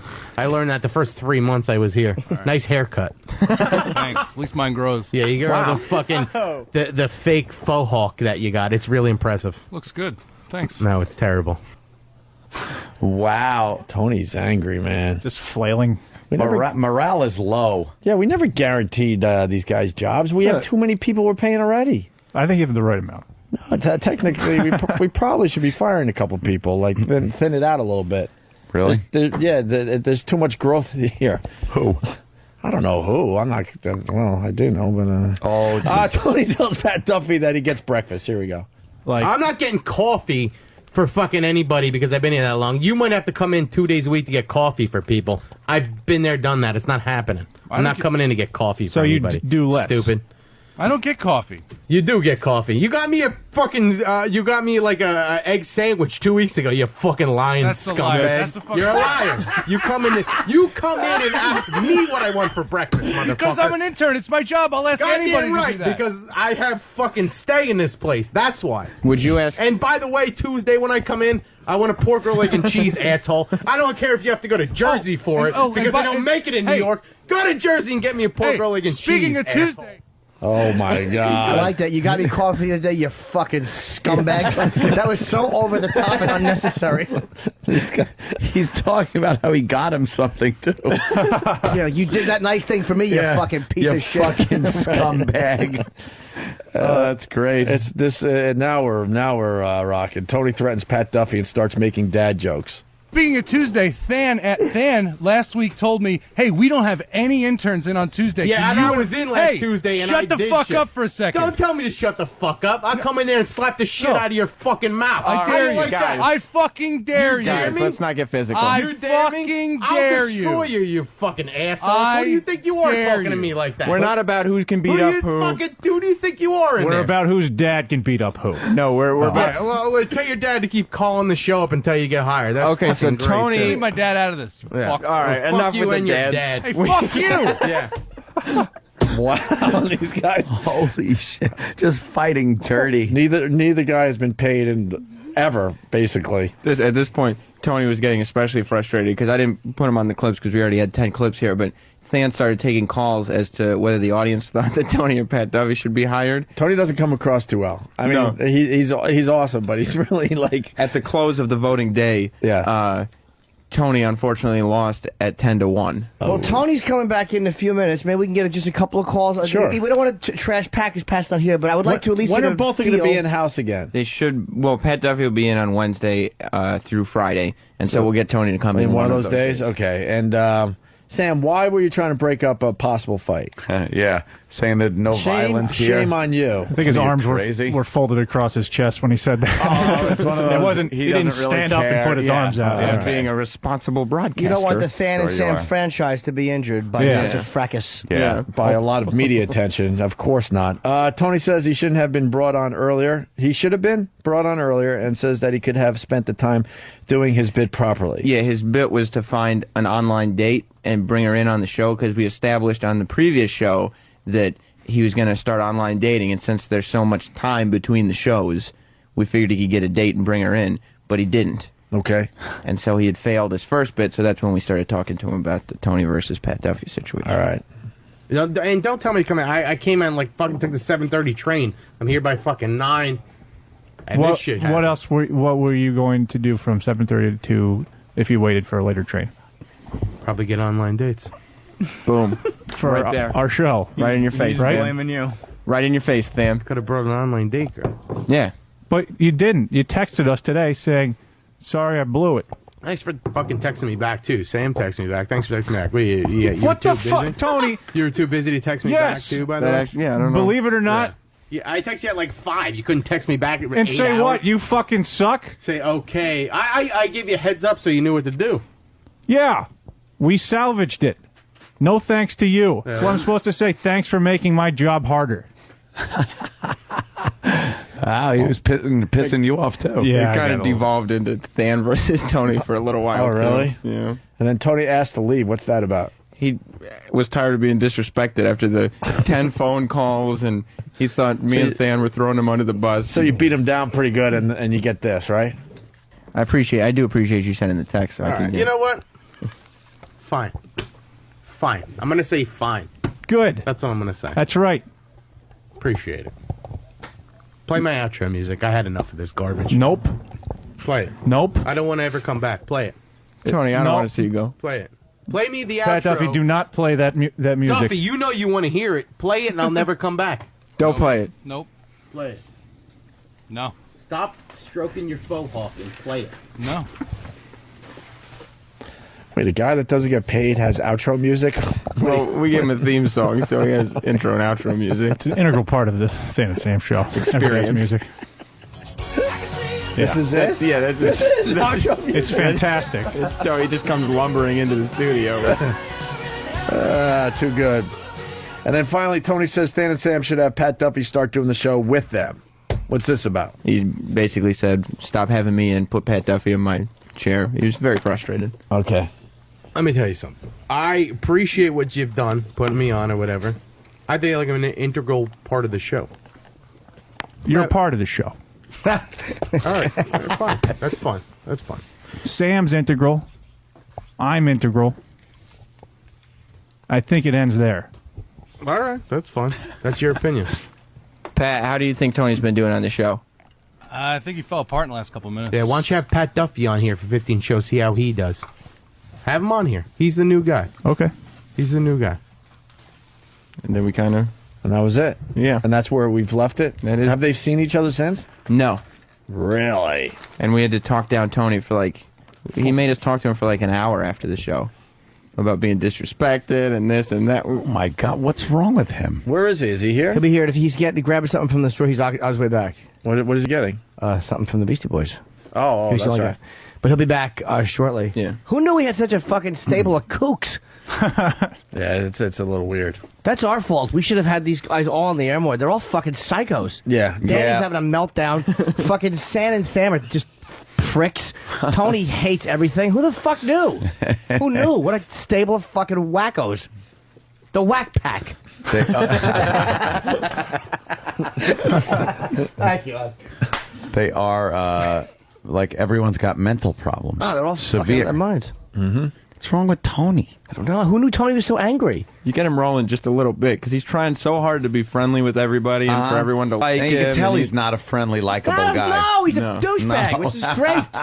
He's frustrated that he's not hired. Yeah, in a but big it's way. obvious that there's a log jam here. So, like, when we were in his position, you got to like look around for other radio jobs. I hate to see someone like him go, but he said he's tried. He's most frustrated that there's a possibility that if an opening did appear, he wouldn't get it and somebody else would because he thinks his tenure here, you know, he's been here 2.5 years, whatever. Right. Okay. Well, it's an ongoing story. We'll get both those guys in studio in the very near future. We got to take a quick break. We got Adam from the Beastie Boys. I just heard he arrived. We'll get him on the show next. It's Opie and Anthony. The Opie and Anthony Show presents Sex Advice with Jim Norton. Build up that immunity. Keep fucking them without bags. You want to be a fucking man or you want to live in a dress the rest of your life? How's your body ever supposed to learn what AIDS looks like and reject it if it doesn't see it? Stick it in her ass without a condom and then laugh about it later.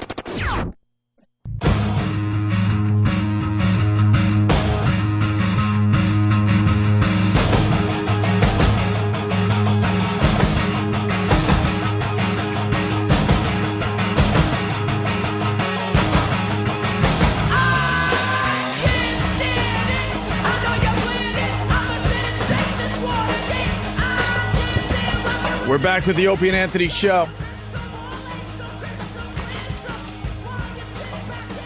We got Adam from the Beastie Boys making his way into the studio. Where's Adam? What's up, There Adam? he is. Hey, Mip. How are you, sir? I'm good. Can't complain. Good. What's going on? I'm a huge Beastie Boys Hanging. fan. I just want to say right off the bat, huge. All right. And it's about time we get to talk to you, my friend. Yeah, you can pop your headphones on because I'm sure listeners are going to be calling Oh, in all right. and going, you know, I'm a huge fan. So what do you got going on these days? Well, I just finished this documentary on high school basketball players. So that's why I'm up here. I'm promoting that film. Mm-hmm. What's that one about? It's called Gunning for That #1 Spot. And it follows 8 of the top 24 high school basketball players in 2006 as they prepare to step on to the Rucker Park courts for the top high school players game, right? Yep. Very, very Personal interest, something you've been interested in? Yeah, I mean, I actually didn't know too much about it going into it. A friend of mine was organizing this All-Star game, this high school All-Star game, and he was trying to get. He's asking me for advice on how to document it, and I was just throwing out ideas about how to document it, and like before you know it, I was doing it somehow. All of a sudden, it's your project. Exactly. You probably had the ability to bankroll it more than your friend too. Maybe so. Yeah, Maybe that might helped. That might have helped. You had a brilliant idea though. I love this idea for the documentary where the fans sent in all the video that they took. And you guys made that. Well, we actually we gave out cameras at a concert. Yeah, that was for the concert movie. Awesome. I fucking shot that, which I thought, but brilliant. Oh, that's right. You guys can curse on the air. Yeah, sorry. Crazy. Yeah. All right. Completely original idea for a documentary to have the fans do it. And plus, it's going to get fan interest up and to buy it. It's just completely different than anything anybody has ever done. Yeah. It's definitely an interesting process editing that thing. There's a lot of footage. A lot of shit to sort through. Yeah. Did you get anybody doing the stuff we do with cameras, like where you get, like someone leaves a wedding camera and then you go and they take pictures of like their balls and their asshole, and like you ever do that at somebody's wedding when they leave the camera, you run into the bathroom with your friends and take pictures of your bags? I have not actually. No, I haven't actually done that. But a friend of mine did that, and then you could see his the bottom of his shirt. And then you could tell other who pictures, it was. Yeah. What a dummy. When you guys first got together as the Beastie Boys, was that a goof? Were you just like goofing around thinking? I'm sure you never thought it would end up the monster it became. Yeah, I mean, early on we were hanging out. It was kind of like this small hardcore scene in Lower Manhattan, and kind of like everybody was in bands. Everybody was probably in like 5 different bands, and mostly rock bands, though. I mean, a bunch of white guys. Yeah, yeah. I'm just talking about like hardcore, like the early days of hardcore, and so we just like Beastie Boys was one of those bands. It was just kind of like formed on a whim, like yo, we should make a band. But it ended up lasting a long time. Yeah, and then kind of getting into the rap thing though, like 3 white guys like that wasn't really something you saw back then. Yeah. Yeah, there wasn't. It was definitely a strange thing to have. So I'm assuming it was probably kind of hard to get any kind of credibility back then. I mean, in the rap community, especially. Yeah, I'm not sure. I mean, pretty early on, Russell Simmons started managing us, and we started that'll help. Opening for like Run DMC and opening for Curtis Blow and going on tour, and so I think that kind of put it in a different light. Were you well received at the beginning, like when you would open for some of these name rap acts? They see sometimes. I mean, 3 sometimes white guys it was, come out and go, "What the fuck?" Like, yeah, I think when we opened for Curtis Blow in Queens at the Encore, and I think people were definitely like, "What the fuck is this? It's crazy." But I think we got a pretty good reception when we were like opening up for Run DMC and LL and Houdini on some of the tours. When did you guys realize that this was going to be something that lasted? Like License to Ill was a massive success. I mean, was that when you realized like, wow, this is going to stay around for a long time? I don't know, not necessarily, because I mean that kind of had Flash in the Pan written all over it. There's a great crossover though, because a lot of people that were into rock. Definitely into the Beastie Boys and rap, so it crossed over very well. And your videos helped too with MTV. I mean, that was another thing. They were always tongue in cheek and very clever and creative. You guys, of course, had a lot of input on those. Huh? Yeah, and we're pretty involved in making the videos, and that's how a lot of the way that I kind of got more into directing and got interested in directing is from working on music videos. Yeah, because I mean, everyone remembers the Sabotage video is fucking hysterical. Yeah, just really funny spoof on 70s action movies.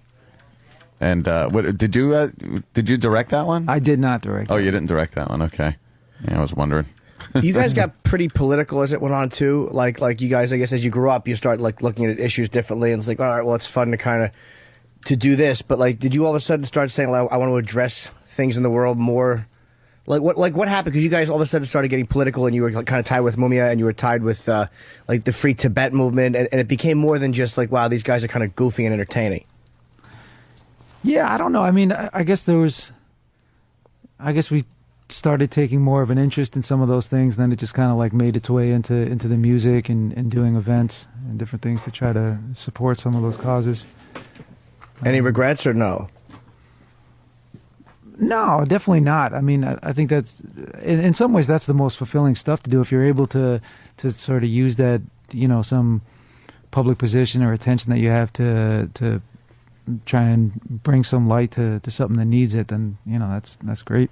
Yeah, I don't think you're going to catch much flack on the Tibet issue. I mean, that's pretty straightforward. But the Free Mumia thing, did you catch a lot of flack? Definitely, yeah. I mean, there were a lot of cops that like I would have cops come up to me after that and be like, "Oh, you guys hate cops." You're like, "No, we don't." I think there was a real feeling that somehow we hated cops because we were supporting Mumia getting a fair trial. But really, I mean, we were just supporting. I think some people looked at it from the perspective that we were supporting a cop killer, but I think what we were really supporting is that everybody has the right to a fair trial. Mm-hmm. Do you think they're going to execute? They're not going to execute him, but do you think he's going to get out, or what do you think is going to happen? I don't know. I don't know. Yeah, what do you think about the Olympics being held in China? I think it's definitely very interesting. I think it's I think that the Tibetan people that are demonstrating now inside Tibet are it's incredible how brave they are and how much they're putting themselves at risk by doing this. It's not like you or me going out to a demonstration on the street here. I mean, they risk being shot at or imprisoned or tortured, and so it's really amazing that those people are putting themselves on the line. And I just hope that some change comes out of this. Yeah, it's odd to have the Olympics. It's supposed to be this bring the world together thing in a country that's so oppressive to its people. Yeah, but I mean, there's a tradition of people of countries boycotting the Olympics. Yeah, you think the United States should, or? I don't know. I don't know. I think it's definitely a good time to bring attention to this. I think the main thing is that China needs to open up and allow the press to go inside Tibet and see what's going on and allow the United Nations to go inside there. I think the idea that China has shut the media out of Tibet is really scary. Yeah, I think it's the only way they can really keep a rein on their people and keep them under control. I mean, that's what they think. They think that's the only way that they can do it. But I think realistically, if they want to participate in the Olympics, they obviously want to participate in being citizens of the world, and I think they need to conduct themselves in accordance with the rest of the world. But I mean, to China's credit, at least for the first couple of days of the demonstrating, they didn't shoot anybody, they didn't attack, and so it seemed like it sounds extreme, but it sounds crazy, but at least it seems like there was some room there where China was approaching it in a more constructive way. And hopefully it'll go back to that again. I think because they're under such scrutiny, because the Olympics are going to be there, and I also think that they want to be part of the world, not so much in, I don't know, some civilized humanitarian fashion as much as in some economic fashion. I think they enjoy the money that they're getting from the rest of the world, but I really don't think they enjoy taking care of their people and human rights and things like that. It's an abomination. I think one of the scariest parts of it is that China controls the media so much, and so they were just running there were some isolated incidents where Tibetans did attack Chinese people or burn Chinese stores inside Tibet, but I think there were just a few incidents of it, but the Chinese news kept running it over and over and over again in China, and it built up a lot of animosity from young Chinese people in China towards Tibetans, and then it's building all this racial tension. And so I think it's definitely going on a real negative path, and hopefully, China needs to loosen up on the media front. Yeah, you still as physically involved with these causes as you were when you were a little younger, or? I still go to demonstrations, and yeah, I mean, But you think it out a little more now that, because I know, you do certain things when you're younger, then you get a little older, and you're like, yeah, do I really want to go to jail for this tonight? I'm kind of busy. I would. I'd be willing to go to jail for it if it was the right time and the right place. If it seemed like it was really going to help the situation and what's going on over there. Yeah, the other guys in the band back you on a lot of the stuff, or they go, dude, what are you doing? Come on, we got a gig. No, they've been really supportive. Yeah. Are you the most political, or is it kind of like all three pretty fairly equal partners in it? I think we're all pretty interested in political things. I think maybe more specifically Tibet is something that I took an interest in, but I think those guys also have similar feelings and about other things in the world. It must have been coming up, and of course there must have been a tremendous amount of sex and groupies, because you guys really were. Do you have that question written down, or is no, not at all? Off the top of your head? That's off the cuff. All I have is I think I sabotaged the name of the album. And I said License to Ill, right? License to Ill. It was right. Okay, Yeah, you yeah. said Sabotage. All No, right, the I song fucked it up. Sabotage, yeah. All right, good. I thought I had that right, and I'm like, oh, did I fucked it up? And I was kind of annoying myself because I'm a Black Sabbath fan. No, that was one I would want to ask. Because you guys are kind of seen as pioneers. I mean, you weren't just like you mentioned Curtis Blow, you mentioned LL Cool J, who are all very good, but to me, they don't historically stand out as pioneers the way you guys do. So I'm saying there must have been a tremendous amount of sexual favors for that. I'm not sure where this is going. That's where. No, that's all. That's all. He's just giving you a little pat on the back, I think. Hey, good. I guess when you're in that scene, when you guys first broke, there was probably a lot of temptation and stuff around as far as drugs and chicks and things like that. Was that something you guys partook in, or? I mean, the way I look at it is kind of like when we were a hardcore band. Like, I was like a straight edge kid. Like really, I didn't smoke, didn't drink, and.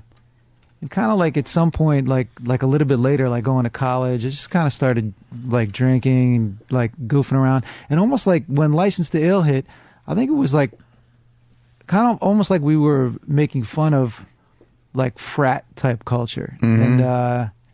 And then, you get to that point where you make fun of something enough and you just sort of like become it. Right. And so I think we kind of like crossed that line. We were kind of like imitating this idea of like, and we had some idea of like middle America and drinking Budweiser, and then and before you knew it, that's who we were. That's so odd because a lot of people, especially rappers, like to say that they're rapping about their experiences, and with you guys, it's almost the opposite. You start goofing around and writing songs about things, and you kind of turn into it. I think we've done that a bunch of times. You started goofing on something and then sort of like became it. And then, you get a little older, I guess, and start taking up some causes, get a little serious. Yeah. Who knew? Yeah. Who knew? I know. It's like, God, how long could we be called the Beastie Boys? Exactly. There's so many, I guess you didn't think you'd be around. I've been trying to switch the name up to the Disco 3. The Disco 3, yeah. The Fat Boys used to be called the Disco 3, but they changed their name to the Fat Boys, so we were hoping we could option that. Yeah. Boy, they really fell. What happened to the Fat Boys? Finally, somebody who knows, because they were very popular for a while, and then you just never heard from them again. Are they dead, or they just quit the business? Seriously, no, one of them did die. Oh, he did die. Okay, is that what stopped them, or was that like long after? I'm not sure. I think they might have broken up before that, but they were pretty nice MCs. I mean, there were some guys that got into doing a lot of like really goofy, ridiculous records, but actually like they're pretty nice MCs, and Human Beatbox was pretty good too. I mean, it's interesting. Dougie Fresh kind of came along though and made him look a little irrelevant. I think that's what happened. Well, Dougie Fresh came first. Oh, did he? Okay. Yeah, but no, I mean those guys. They're a good example of they made some records where they were kind of like making fun of themselves and doing some real kind of like cliche stuff, and that's the stuff that really got publicized. But if they do have some good songs. Do you like? Was there anybody who gave you like? Because you've had obviously a lot of guys you worked with, Run DMC. Was there anybody that kind of was shitty to you? I mean, there must have been somebody who resented the fact that three white guys were coming along and getting so much airplay and so much so the much question attention. is, who shit on the Beastie Boys? Or who didn't want to accept you? Yeah, who didn't want to accept you? Who tried to shit on us? Yeah, was there anybody that just didn't seem to want to accept you? I think there might have been a period of time, like shortly after "License to Ill" was so successful, and the breakout single from "License to Ill" being "Fight for Your Right to Party."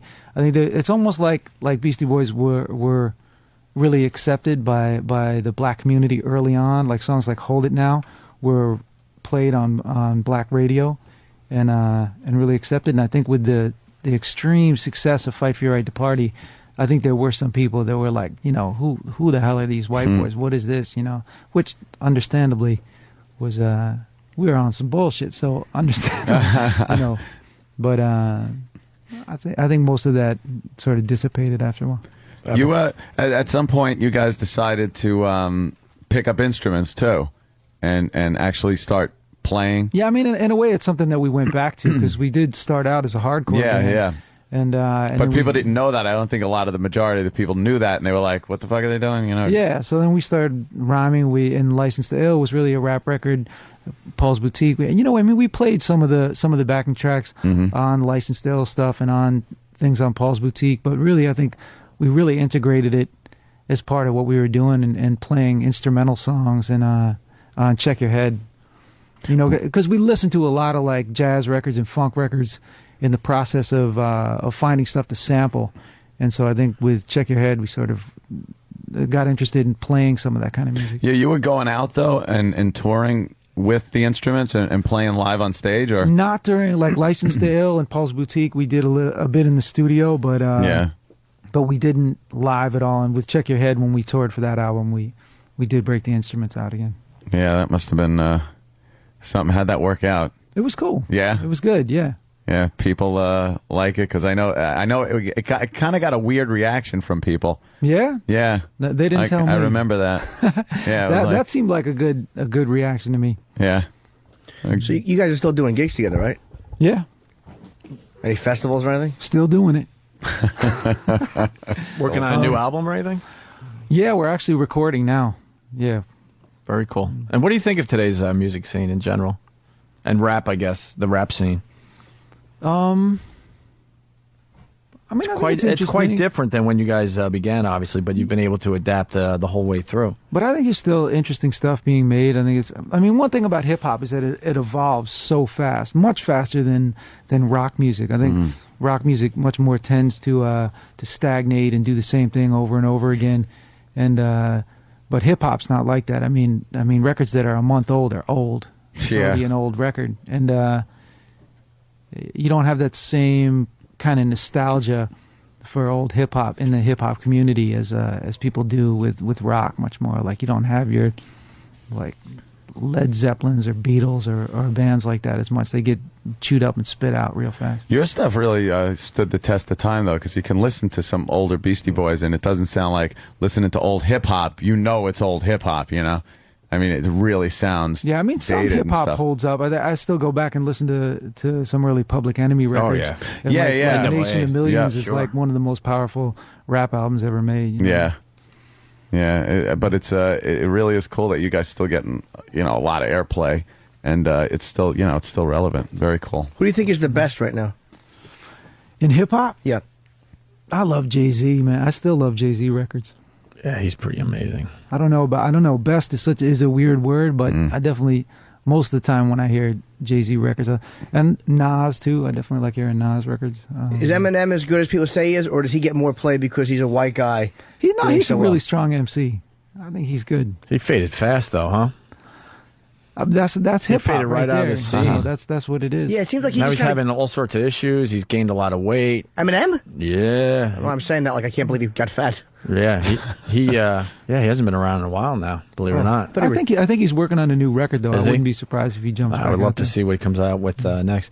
So, getting back to the movie, gunning for that #1 spot. We really haven't discussed it. So, what can you tell us about it?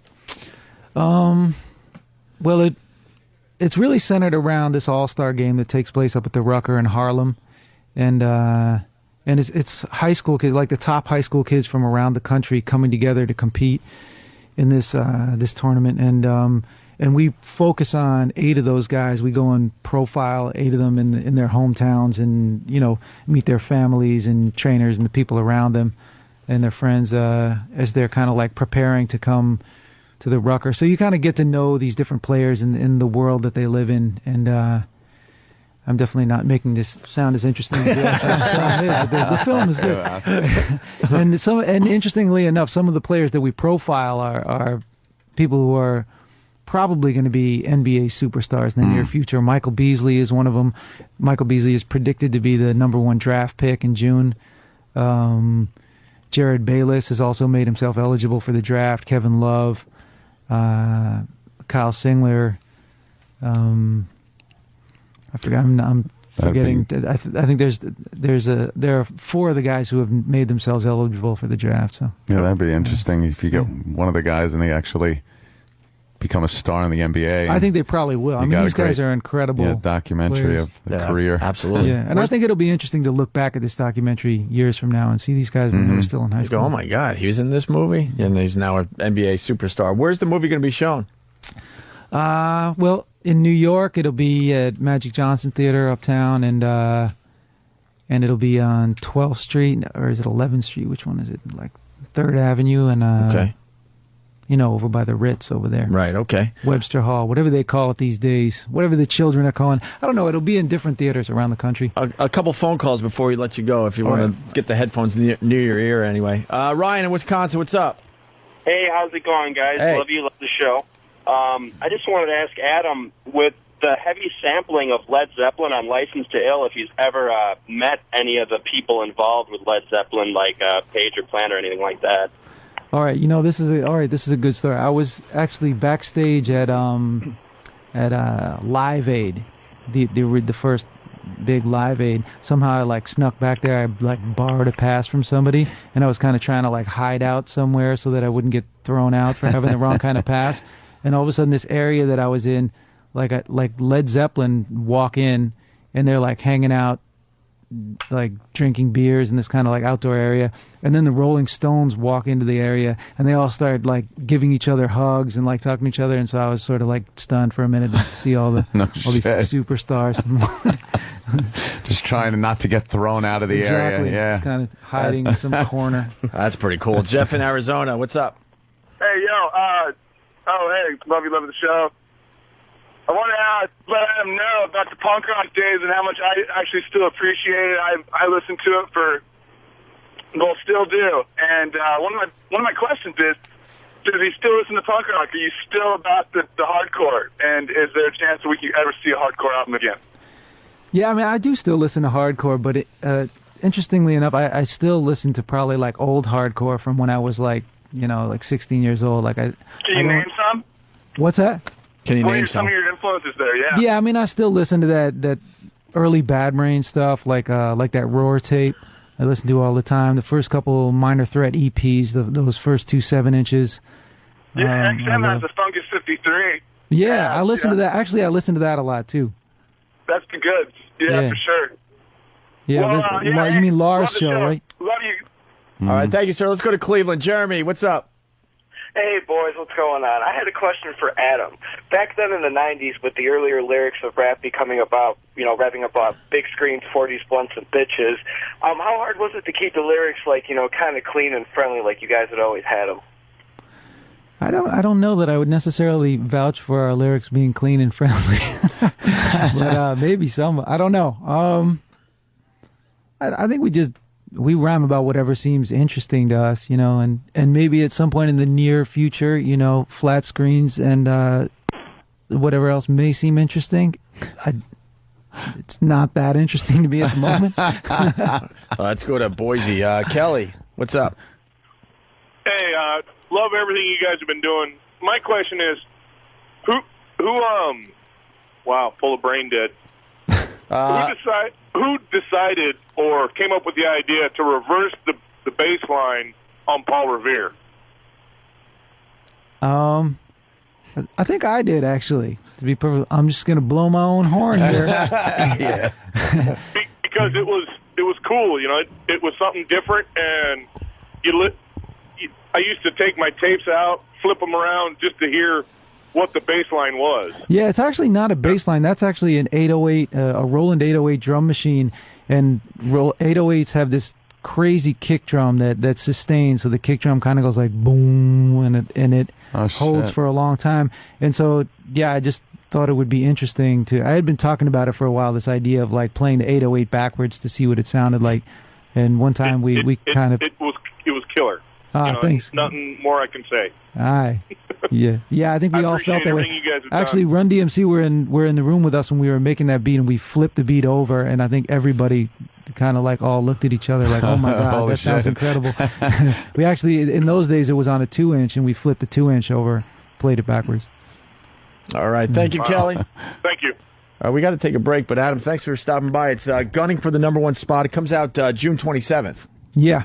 I'm a Hoops fan. I'll definitely check this one out. Cool. All right. Thanks for having me on. All right, man. Thanks for coming. Adam Yonk from the Beastie Boys. We'll continue in just a bit. Responsible parents everywhere, Opie and Anthony are now back on the regular airwaves. So take your baby off that windowsill and sit him in front of the radio. To hear the shriek of a small child, that would be wonderful. Opie and Anthony Dash, bring in the funny. Bring in the funny. Back with the Opie and Anthony Show. Want to thank Adam York for stopping by from the Beastie Boys. The movie's gunning for that #1 spot. Not the most memorable of interviews, and now we get to tell you why. Without giving too much away, just before poor Adam actually, walked into the studio, it was brought to my attention that Chauncey Hayden, who's pretty much obsessed with me at this point, has another article about me that comes out, I guess, tomorrow. And this article is so ridiculous. I read it just before Adam walked in the studio and completely lost my shit, broke equipment in here, and then I sat down and I pretty much was trying not to bite my own face off. And then Anthony and Jimmy, I was hiding behind equipment because I didn't want Adam to feel uncomfortable, but I was completely losing my mind. There's an article coming out tomorrow in Steppin' Out magazine where I'm being called the asshole of the week by Chauncey Hayden, someone who's very, very obsessed with me. He's a dirty journalist. Only a week, though? Huh? Only a week? He's a dirty journalist. He's a lying journalist. He's a dishonest journalist. And someday he will get his because, it's becoming very obvious to many people in the know that this guy is just dirty. Simple as that. So he's got an article coming out tomorrow. It says Asshole of the Week. And it reads as follows. Greg Opie Hughes of the Opie and Anthony 92.3 K-Rock radio show. The lowest radio morning show in New York City. That's the first lie right there, by the way. If you want, we'll go through some of the lies in this whole fucking thing. The lowest rated morning show in New York City. That's not true. There are people much lower than our morning radio show here in New York. Is furious at me for publishing a story about an alleged sex tape starring his fiancée, Lindsay. Lindsay, and he gets her name wrong, so that's the second false info. He calls her Lindsay O'Groton. Who the hell is Lindsay O'Groton? I don't know, but I had some the other night with a steak. It was wonderful. So there's more misinformation by this wonderful journalist. Jeez. And MTV's favorite jackass, Bam Margera. There's only one problem. It's not the favorite, by the way. Huh? Steve-O or Johnny Knoxville would probably be favorites. So there's another one. Well, no, that's his opinion, though. That you can't. But I mean, to get her name wrong, you can't even do the simple, fact checking. There's Bam Alfredo. There's only one problem. Cheesy dish joke. Thank you, Bam. I'm a douche. I don't give a shit, but let me at least read through this. There's only one problem. Dopey Opie never bothered to pick up a copy of Steppin' Out. I wouldn't even know where to pick up a copy of Steppin' Out magazine. Why? There's only one problem. Dopey Opie never bothered to pick up a copy of Steppin' Out. Steppin' On. Try your feet. To see what the story reported or even if the story had ever been published. It hadn't until now. First of all, I don't know where to find Stepping Out magazine. I don't go out of my way to read it. Why would I read your crap? I think it's in those little newspaper things with all the queer papers in it. And where you can like get some filthy pussy for like $5. Maybe I really wouldn't even. I'm not even kidding. I wouldn't even know where to find this magazine. This is what I do when I'm not doing radio. Is search out Stepping Out magazine. Why would I do that? I know that you're full of lies and deceit and you're dishonest. Why would I read your crap? I would have to assume that half the stuff you write in your columns are bullshit. He's a little jealous because he doesn't get the attention he wants. And this is the only thing I'm mad at. I mean, you could call me asshole of the week. You could say how like people that used to work for the radio show hate my guts. Whatever. Talk all you want about me. I don't give a shit. But what really is pissing me the fuck off is this. He says last week, Paige, do you really want? Dude, I'm just trying to fucking around. But you know what? Sometimes it's a real moment. Just fucking go with the real moment. You're not going through this fucking bullshit. Dude, I've been through so much fucking shit involved in this show. Lighten up. I'm trying to fucking keep it light. I don't want to keep this light. All right. Do what you want. There's no reason to keep this light. Do what you want. You know Yell he's at me, throw headphones at Jimmy. We're the fucking assholes. Fuck this then. I didn't. First of all, I didn't throw the. I already explained that I didn't throw the head. You fucking. I didn't throw the headphones at fucking Jimmy. I explained. You're fucking dick to us because you're pissed off at this fucking douchebag. No, because you're. And we're assholes now, dude. You're uncomfortable in making jokes. There's not a time for jokes. That's all. Dopey show. Well, it's not fun right now. Throwing jokes. It's not fun right now, Anthony. Info out. It's not fun. You know we've talked behind the scenes and what this has done to me and my girl. I understand. I've been through shit like similar shit. I understand. It's not fun. But we're not the bad fucking assholes here. All I'm asking is not to make little jokes. I want to have a moment here. And when I threw the headphones, when I read this, I wasn't throwing them at Jimmy, and I apologized immediately. Didn't I apologize to you immediately? Yeah. I did not throw the headphones at you. I swear to God. I know. I went to hit this fucking thing, and they went flying over the thing. And immediately I said I fucking didn't throw the headphones at you. This is a real moment that's going on. I got a girl at home that is this close to a fucking nervous breakdown because she doesn't deserve this shit. I understand. I say whatever you want about me. I don't care, but my chick doesn't deserve this shit. I know. And what happened was this is a fucking false rumor, a lie that was started a year and a half ago by someone we all know his name, and fucking Chauncey was the one that fed this fucking story to Page Six and made them believe that this could be possibly true. And now I'm in living fucking hell. Everybody knows in my little circle that it's not true, but there's a lot of people out there still wondering what the fuck is going on with this shit. Okay, read it and I'll shut the fuck up. Well, no, I mean, but just don't needle me. That's all I'm asking. Needling you. I was trying to add a little levity.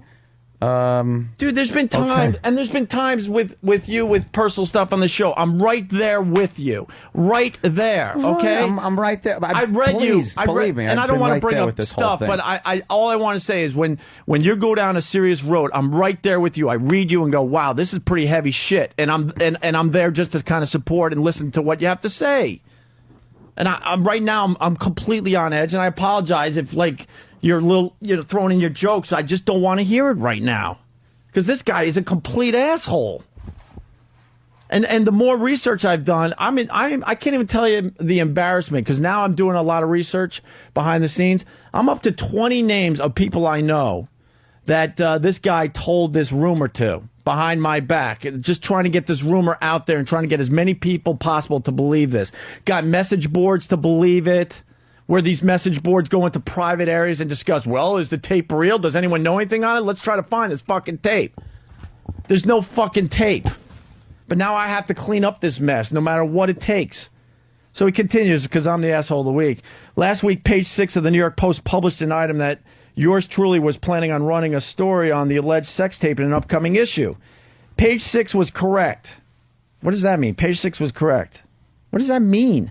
However, what Opie failed to do was return my do was return my request for a comment regarding the sex tape rumor.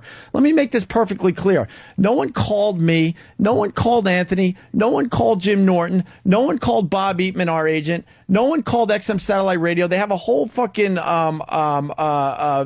department that deals with this shit. They have publicists and stuff. No one called Karen Mateo, who fucking takes all this stuff for CBS Corporate. We didn't get any fucking calls or emails, so I don't know what the hell he's talking about. Of course I would have yelled and screamed and said, "What are you kidding me? This is a rumor that was started by a disgruntled employee a year and a half ago." He says, however, what Opie failed to do was return my request for a comment regarding the sex tape rumor. Instead, he chose to humiliate. This is why I can't take fucking jokes today. Instead, he chose to humiliate his fiancée by using the item as a ratings grabber and turning a small mention in Page 6 into 2 days of on-air fireworks. A small mention in Page 6, I hate to tell you, for the rest of the country, that's the one page everybody reads if they're going to pick up a fucking newspaper. It's not something that's buried near the obituaries or the wedding announcements. It's not a small little thing. When it's in Page 6 and it's outlined in a big box, it's a pretty fucking big deal. And I want to make it perfectly clear, I didn't use this to try to grab ratings. I would never do that. And anyone who knows me knows that I wouldn't do that with my chick. Opie even went so far as to lie about the time, and then he brings this fucking thing up again. Opie even went so far to lie about the time he called me on the phone several hours after I interviewed both him and his partner Anthony Cumia for Penthouse Magazine and asked if I would change one of their answers. The question was, who invented Whip Them Out Wednesday? First of all, it's Whip Them Out Wednesday. Second of all, I proved my point by just reading his fucking words that come out tomorrow. Anthony answered, we both did. Later that day, Opie called my office and cried how sick he was of Anthony always saying, we invented WOW. He asked that I change the answer to read, and I quote, I invented WOW years before Anthony and I met. Proving what a fucking liar this motherfucker is, because anyone could go and do the research. Everyone knows Anthony and I invented WOW when we were at WAAF in Worcester, Massachusetts. It's a known fact. I didn't invent this before I met Anthony. Everyone knows that. Because if I invented it before I met Anthony, I would have been using it on my radio show before I started doing radio with Anthony. So right there, Chauncey, you proved my fucking point. A lie right in your fucking article. I invented WOW years before Anthony and I met. Everybody knows. There's articles proving that we invented it up at WAAF. That we're on TV talking about it. Which I gladly did. Last week, Opie denied the call ever took place. Really, all one need to do is read the interview, the January 2001 issue of Penthouse for confirmation. No, I called him because I had problems with the article he initially wrote, and this is why I've had a problem with him ever since. There were a lot of fucking misleading info in the article he did with Anthony and I originally, and I had a problem with that. He had us competing against a guy here in New York that didn't even start yet when we officially did the interview, but by the time the interview came out months later, we were now officially competing against this guy, Rocky Allen, I do believe, if I'm not fucking mistaken. But getting back to the subject at hand, the alleged sex tape. 2 weeks ago, I was contacted by a former staff member who informed me that there was a sex tape involving Opie's fiancée and Bam Margera, and that the tape, allegedly now owned by another former staff member of the Opie and Anthony show, there is no fucking tape. No one owns a fucking tape.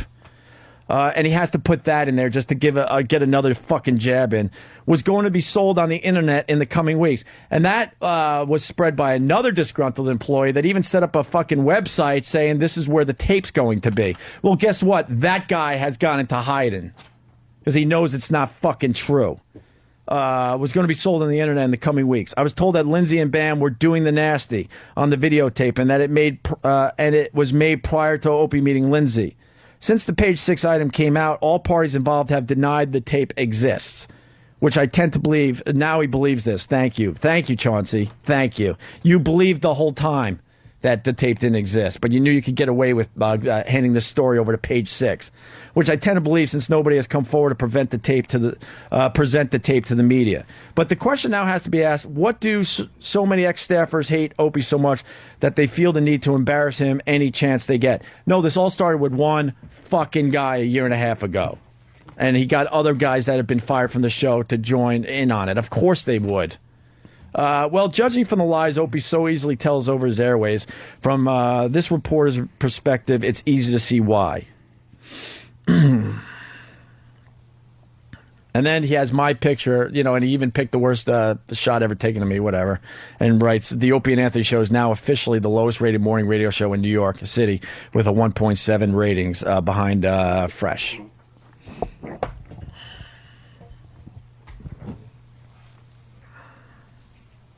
So there you go. Just want to get my point out there. These motherfuckers. And everyone knows who started this. Everyone knows. I'm not allowed to say his name on the radio right now. And he started a year and a half ago. He was texting me around the clock for weeks on end, and I wouldn't budge. The only text I ever wrote back to this guy was, get help. Because I'm like, wow, you are damaged. What the fuck is going on? You need help. And then finally he started, he goes, Lindsay, sex tape. Do I have your attention now? And I read this thing like, oh my God, who the fuck is ever going to believe this? Fast forward a year and a half later, this motherfucker was able to convince people to go to Page 6 and have them fucking print this thing. And now I'm in hell. Because of my chick, not because of me. Say whatever the fuck you want about me. And it's been embarrassing the last week because I'm calling a lot of people that we know, and everyone's coming forward. Oh my God, he would call me up in the middle of the night and tell me about this and that, and he said he had stuff on me, he had stuff on Ant, he had stuff on Eric Logan. I don't think so far he doesn't have anything on you, Jimmy. And then, but the big get was this, of course, sex tape.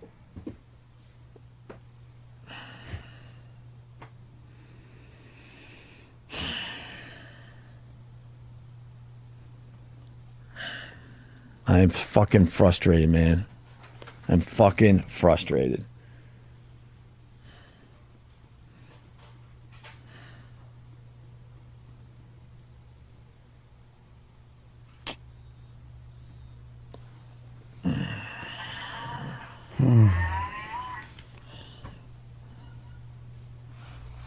Hello? Yeah. Why?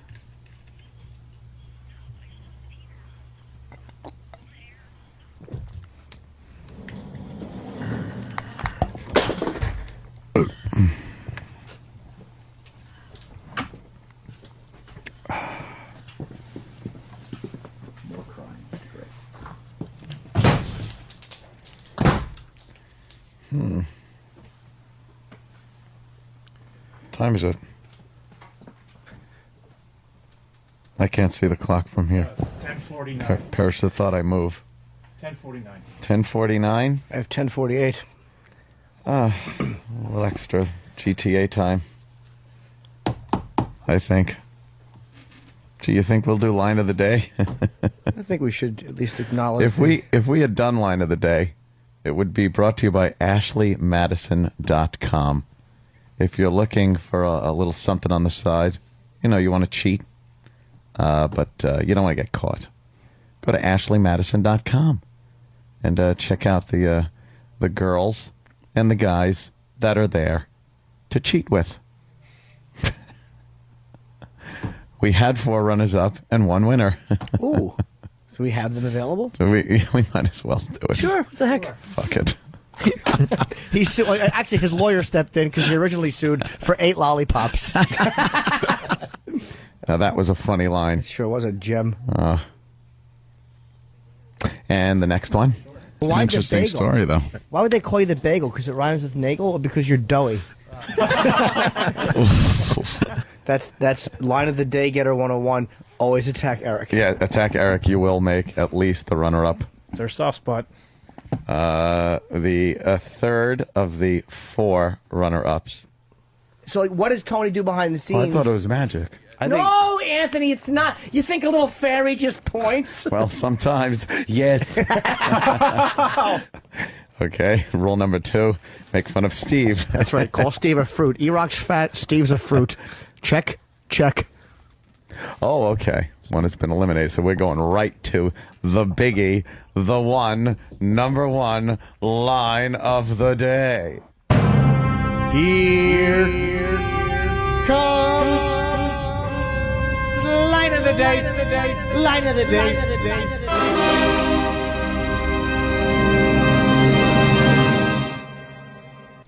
Hey, is there a special edition for Xbox 360 that costs a lot more money on Amazon? Eric's asking. Yes, there is. There's a special edition. That's what they were just asking. There's a special edition you can get for either Xbox or PS3 that comes with that lockbox and all the other materials that costs more money. Did he just say that? Oh, I'm sorry. Yeah, thanks for I apologize. paying attention, Jim. Six Flags! But then I asked again, and I wasn't even fucking with Laszlo. I was just an idiot. Yeah. It wasn't like you were fucking with him. No, yeah. And then he said, "Do you want me to say it a third time?" Yeah. Then he got. Like, oh yeah, sorry, Les. He nailed you. He certainly did. And it was hurtful. Boy, Danny sure brought the whole show down. I know. He put his attitude on everybody. He sure did. Nasty fucking... Wearing the Elephant Man's hat. Really bugs me. Fucking newsies. Around the office, we call that a shit pancake of a hat. A Nagel pancake? Sorry, E-Rock. Fuck him. I feel bad for E-Rock. Yeah. All right. Well... Poe, get my car. We'll see you tomorrow. Point it towards ethnics and let me get in. You're not playing yet. Oh, that's right. I do have GTA. Thank you, Laszlo, by the way. Yes, thank you very much. For getting us our Grand Theft Auto 4. I'm going to go home and, oh boy, am I going to have fucking fun playing this one. Thank you, Laszlo, for putting us in Grand Theft Auto. And then giving it to us the day that everyone else got it. yeah, like we got something special. Here, guys, only 8 hours after everyone else, after fucking guys who sat on lawn chairs got it. Thanks, Laz. I wish he was here. I'd fucking bite his ears. Oh, fuck his mouth. Yeah, well, that's only on good improv, Jim. That's only. All right. Zero flags. Zero flags. Fuck it. All right, let's wrap it up. Get the hell out of here. We'll see you tomorrow. Dave in White Plains. Dave, it says on the line, do your own show, please. Can't even come up with anything original. Hey, we got you listening, you dummy! This is what we do. We're doing our show. How stupid are you? How stupid are you? How stupid are you? How stupid are you? How stupid are you? How stupid are you? How stupid are you? How stupid are you? You got up and went out of your way to tune in our show, you idiot.